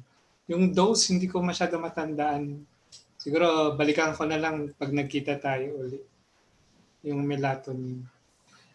Parang ang meron tayong available is 3 milligram, di ba? Parang ang alam ko 5 o 10 milligram. 5 na Mars. So nasa mga 5 milligram ang melatonin. Meron yang nabibili sa sa na 5 milligram available. Meron ding 10 milligram na available sa isang Sa tindahan. Costco. Sa Costco, madami. Sayang, hindi tayo makapunta ngayon doon. Next year na lang. Dr. Olive, have you encountered po evidence on BCO on COVID treatment? Yun lang, yung just the only one paper lang yung pinakita ko lang na parang ongoing pa, wala talaga sila pa yung protocol eh. Yun lang yung pinakita ko, there's only one study in the Philippines na ginawa sa PGH. Pero nung last in the news, sinabi nila parang finish na, pero di ko na na-follow kung ano na yung pinaka-results eh. So isa pa lang ang nakita. So baka yun, if you can share, kung pwede rin kayong that would be a research research thing for everyone, no, kung gusto niyo gumawa rin for that. Pero I think talagang parang siya ng government eh, o parang FDOST, sila talaga yung nag-spearhead niya, no? So siguro kung makatulong to sa COVID, yung kung ayaw na ng US sa coconut oil, magbabago na yung tingin nila with that, no? Kung makatulong talaga with COVID patients. Meron akong question. Can we use BCO for treatment ng mga wound ng mga diabetic foot? Ganun. Kung mild lang. Well, sila kasi for kahit dryness. Yung mild lang, hindi yung malalalim. Meron na bang trial for that? Well, sinabi lang nila for atopic dermatitis doon yung parang merong benefit. Pero kasi kung wound na open, baka hindi yata kailangan. Baka langgamin lang siya o langawin. Kailangan, pwede siya. Halimbawa yung mga dry, kasi kung dry yung skin na eventually bago pa siya magkasugat. So kung dry ang skin ng mga yun na lang yung ibigay natin. Yung at least siya makakatulong. Ganda rin siya sa skin niya. Oo. Mas maganda din. Okay, some of the questions dito nasagot mo na kanina, parang paulit-ulit. Dr. Marcy, Dr. Olive and Dr. Danny, again, thank you for the very informative. Okay, sige. Mukhang interesting to kasi merong isang nag-private lang question. So, yung measurement ng mini-measure yung mga serum level ng micronutrient before starting multivitamins. So, di ba sa atin ngayon, ang ginagawa natin, meron na rin tayo dito available for measurement ng vitamin D. Hindi ko sure kung meron sa ibang mga vitamins na mini-measure yung vitamin D. But routinely kasi, Olive, meron merong mga laboratories na nagme-measure, pero kasi sobrang mahal kung lahat, kunyari whole vitamin panel, parang 20,000, so 50,000, kung lahat ng vitamins yung gusto mo. Pero meron sila parang several, lang, dati meron yung sa Unilab, tsaka isa Metametrics, pumapasok minsan doon sa mga hospitals na kung gustong mag-avail. Pero nga mahal, kaya parang hindi pala kung lahat nag-avail. Kasi baka mas mura pa na nag-supplement ka than minum na lang. Madami ka na rin nabili na vitamins. Pero kasi ang problema lang doon, baka nga hindi mo naman talaga kailangan. Kasi kung katulad ng sinabi mo, Doc Danny, na parang it's all available in the food, yun na nga, unless parang meron ka problem with absorption, malabsorption, and hindi mo makakain rin lahat ng mga nandun sa food. So parang hindi na rin siya talaga kailangan because it's all in the food naman talaga. Pag healthy yung diet natin, fruits and vegetables would have all the vitamins and minerals as well. So unless lang necessary. With regard to the vitamin, di ba, sa St. Luke, ina-advise, nag-viral yun sa Facebook na binibigay yung advertisement, Immunopro twice a day, post-COVID. So kung hindi ka naman COVID, enough na siguro yung once a day. Yeah, o kasi Sa parang experience mo, Ate Marty. Ate Marty, yung Ayan, sinasabi niyang post-COVID na twice a day, gaano katagal yun? Actually yung yung mga vitamins na yan, kino-continue pa rin. Kasi kino-continue pa rin ng mga patients na nag-COVID para ma-regain nila yung resistance nila. No, what I Actually, mean yung kino-continue twice a nila. day. Yung sinabing gawing twice a day. Oo. Actually, hindi kami immunopro ang nilalagay namin talaga eh. Hindi talaga yung immunopro yung binibigay Brand. namin eh. Hindi brand ng immunopro. Basta meron kaming ascorbic with zinc at saka melatonin. Yung tatlo na yan ang usually nandoon sa mga patients namin with COVID. Kung post-COVID, gaano katagal? Yung melatonin, itutuloy mo pa rin or the zinc and vitamin C? Actually, maganda sa when you read on melatonin, maganda siya sa katawan ng tao. Pwede siyang magtuloy. Kaya lang nagkaroon lang siya ng emphasis dahil doon sa pinakita niya na action niya sa COVID. Pero pwedeng ituloy din yung as usefulness sa ating katawan as a maintenance sa katawan natin. Okay. Siguro, Jamie, baka yung dose na lang, wag na lang ring kasi ngayon parang high dose medyo nabibigay, no? Pero kung ang recommendations naman, kung read in na lang the recommended intake, reference intake na lang yung dietary reference intake yung sundin na for the general population. Kasi actually parang iba yun eh, yung alam nating DRI, it's for the general population. So iba rin kung sick individuals. Pero kung yung mga iba na sick individuals, sana dapat minsan merong mga vitamins na mas doble mong na ibibigay or hindi. Pero siguro for safety, yun na lang yung sundin natin. Kasi actually sobra na nga yun. Kasi kung yun lang sinunod mo, kumain ka pa ng mga pagkain na meron din namang vitamins. So nadadagdag pa nga rin pa yun eh. Hindi rin maganda pagka sumobra. Lalo na syempre yung fat-soluble vitamins na hindi mo ma-excrete. Although yung water-soluble, you would say, okay, kasi water-soluble. Kaya lang, sayang naman lang din if you will just excrete it, na bumili ka pa, na hindi mo naman rin kailangan. Okay. Okay. So, thank you, Dr. Olive and Dr. Dan for the very extensive, informative lecture. Go back to you, Ate Marty. So, to wrap up, our coconut oil needs your understanding with its use and further clinical trials and research to prove to be an effective adjunct therapy for COVID-19 in diabetes. As to the micronutrients, we must see to it that we have enough amino acids, vitamins, and minerals to improve our immune system to fight against infection. So beware of patient keep on reducing to be sexy or the impatient to be controlled. They must have these micronutrients to be healthy in this pandemic time. Okay?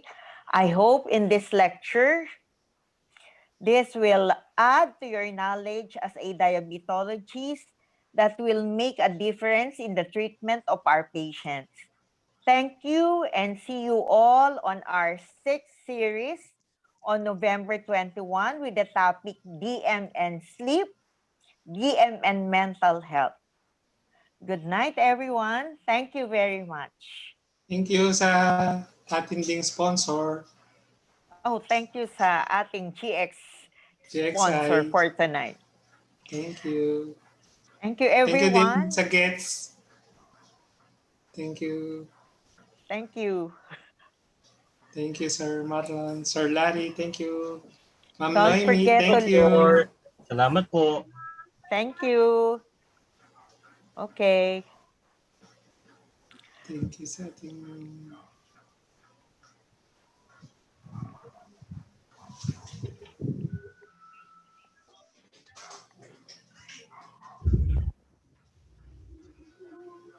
Dora Fatma, don't leave.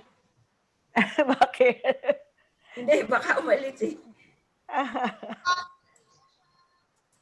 Fatma, how are you? Hello, ate. Kamusta dyan sa... Gusto ka sanang isingit yung invitation kanina eh. Kaya nahihiya lang ako sa PSD eh. Ano ka ba? Doon sa DP. Dapat, invite ka na. Nahiya pa ako eh. Dito Oo, type mo eh. na sa group chat. Girl, Okay Oo daw, nga sabi ni eh. Kuya. Oh.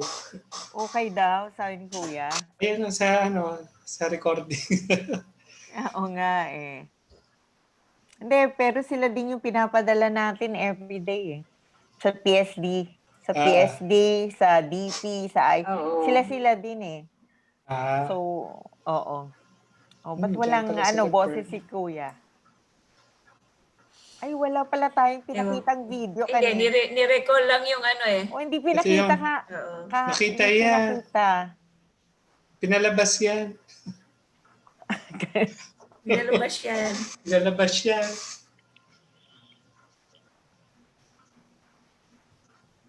COVID ward. Okay. COVID ward. Sa UP ata. Sa PGH. Ikaw, Kuya, marami ka nang masishare eh, kasi you have experienced it eh. Naka-vitamins ka rin po ba, sir? Binigyan nila ako ng vitamin C with zinc. Oh, yun nga, sir. Binibigyan talaga. Pero yung lahat ng randomized control trial, wala, pareho lang din daw eh. Pero walang mawawala. No harm daw. Micronutrients. Wala pang malaking trial din kasi, sir. Kaya tulad Yes. dun sa vitamin D, sabi nila. Nakamute ba si Fatma? Hindi, sir. Ano yan? Nawala Yung ata eh. wrap up lang. Nandito pa ba? Nandito pa siya. Natawagan ko. Diyan pa siya. Nandito pa siya. Nakamute nga lang siya. Kaya pinapa-unmute ko kay Linlin. Paki-unmute Yan, kay Dr. Fatma. Na-mute Nandito ko pa na siya. po. Hindi lang Naka-host po si Dr. Fatma. Eh, bakit Naka-ano? naka-mute? Fatma, Nasa ano. Fatma. saan ka na? Thank Ikaw you, po, Mario, sir. na Iyan nakita ka ba ko. ng BCO? Hindi ako binigyan eh. Sa PGH yung trial. Sinabi, Oh, tsaka sa Placebo ba Center. sila sa PGH? Meron 15 po, sir. ml 3 times per day. 1 teaspoon, 1 Hindi yung tablespoon sa 3 ano, di times ba? per day. Sa Santa Oo. Ilang Rosa. buwan na nila niraran yung trial. Parang Since nung ano April pa pa yata Kuya, yun. nung, oo. April O pa dapat yata. may intermediary, may intermediate, ano na Result sila, na report. dapat. Sinabi nga Kuya, merong effect, pero hindi nila ma-prove na nag-shorten yung Dahil sa nag-shorten yung BCO. course ng, hindi nila ma-conclude kung shorten yung course ng COVID Siguro. with BCO.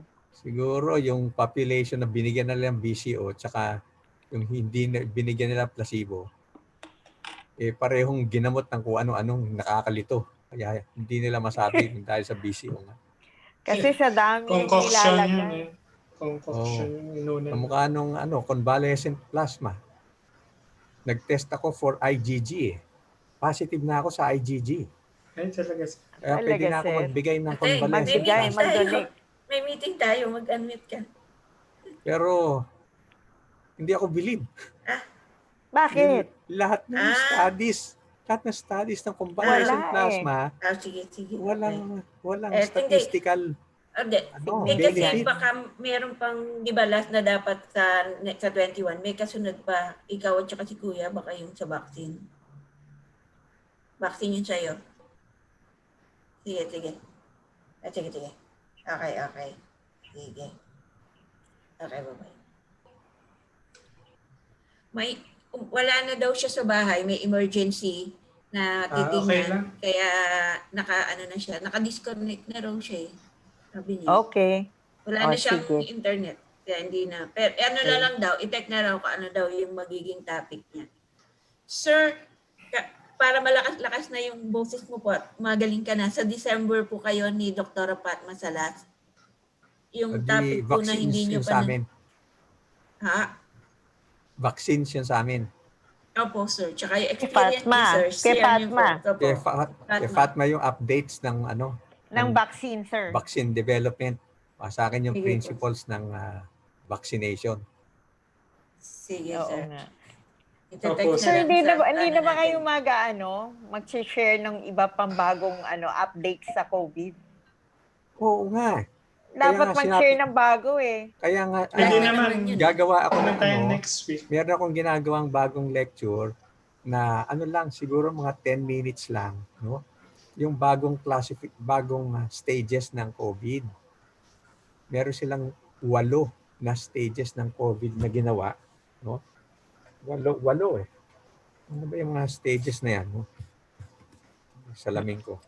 Yung tatlong naunang tatlong periods yun, at saka 5 na phases. Yung tatlong periods, yun yung pre-exposure, incubation, at saka detectable viral replication period.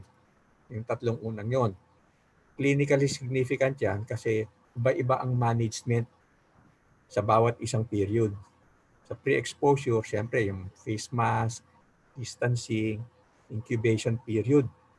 Pagka nag-infection at saka nag-incubate daw, dyan daw pinakamaganda yung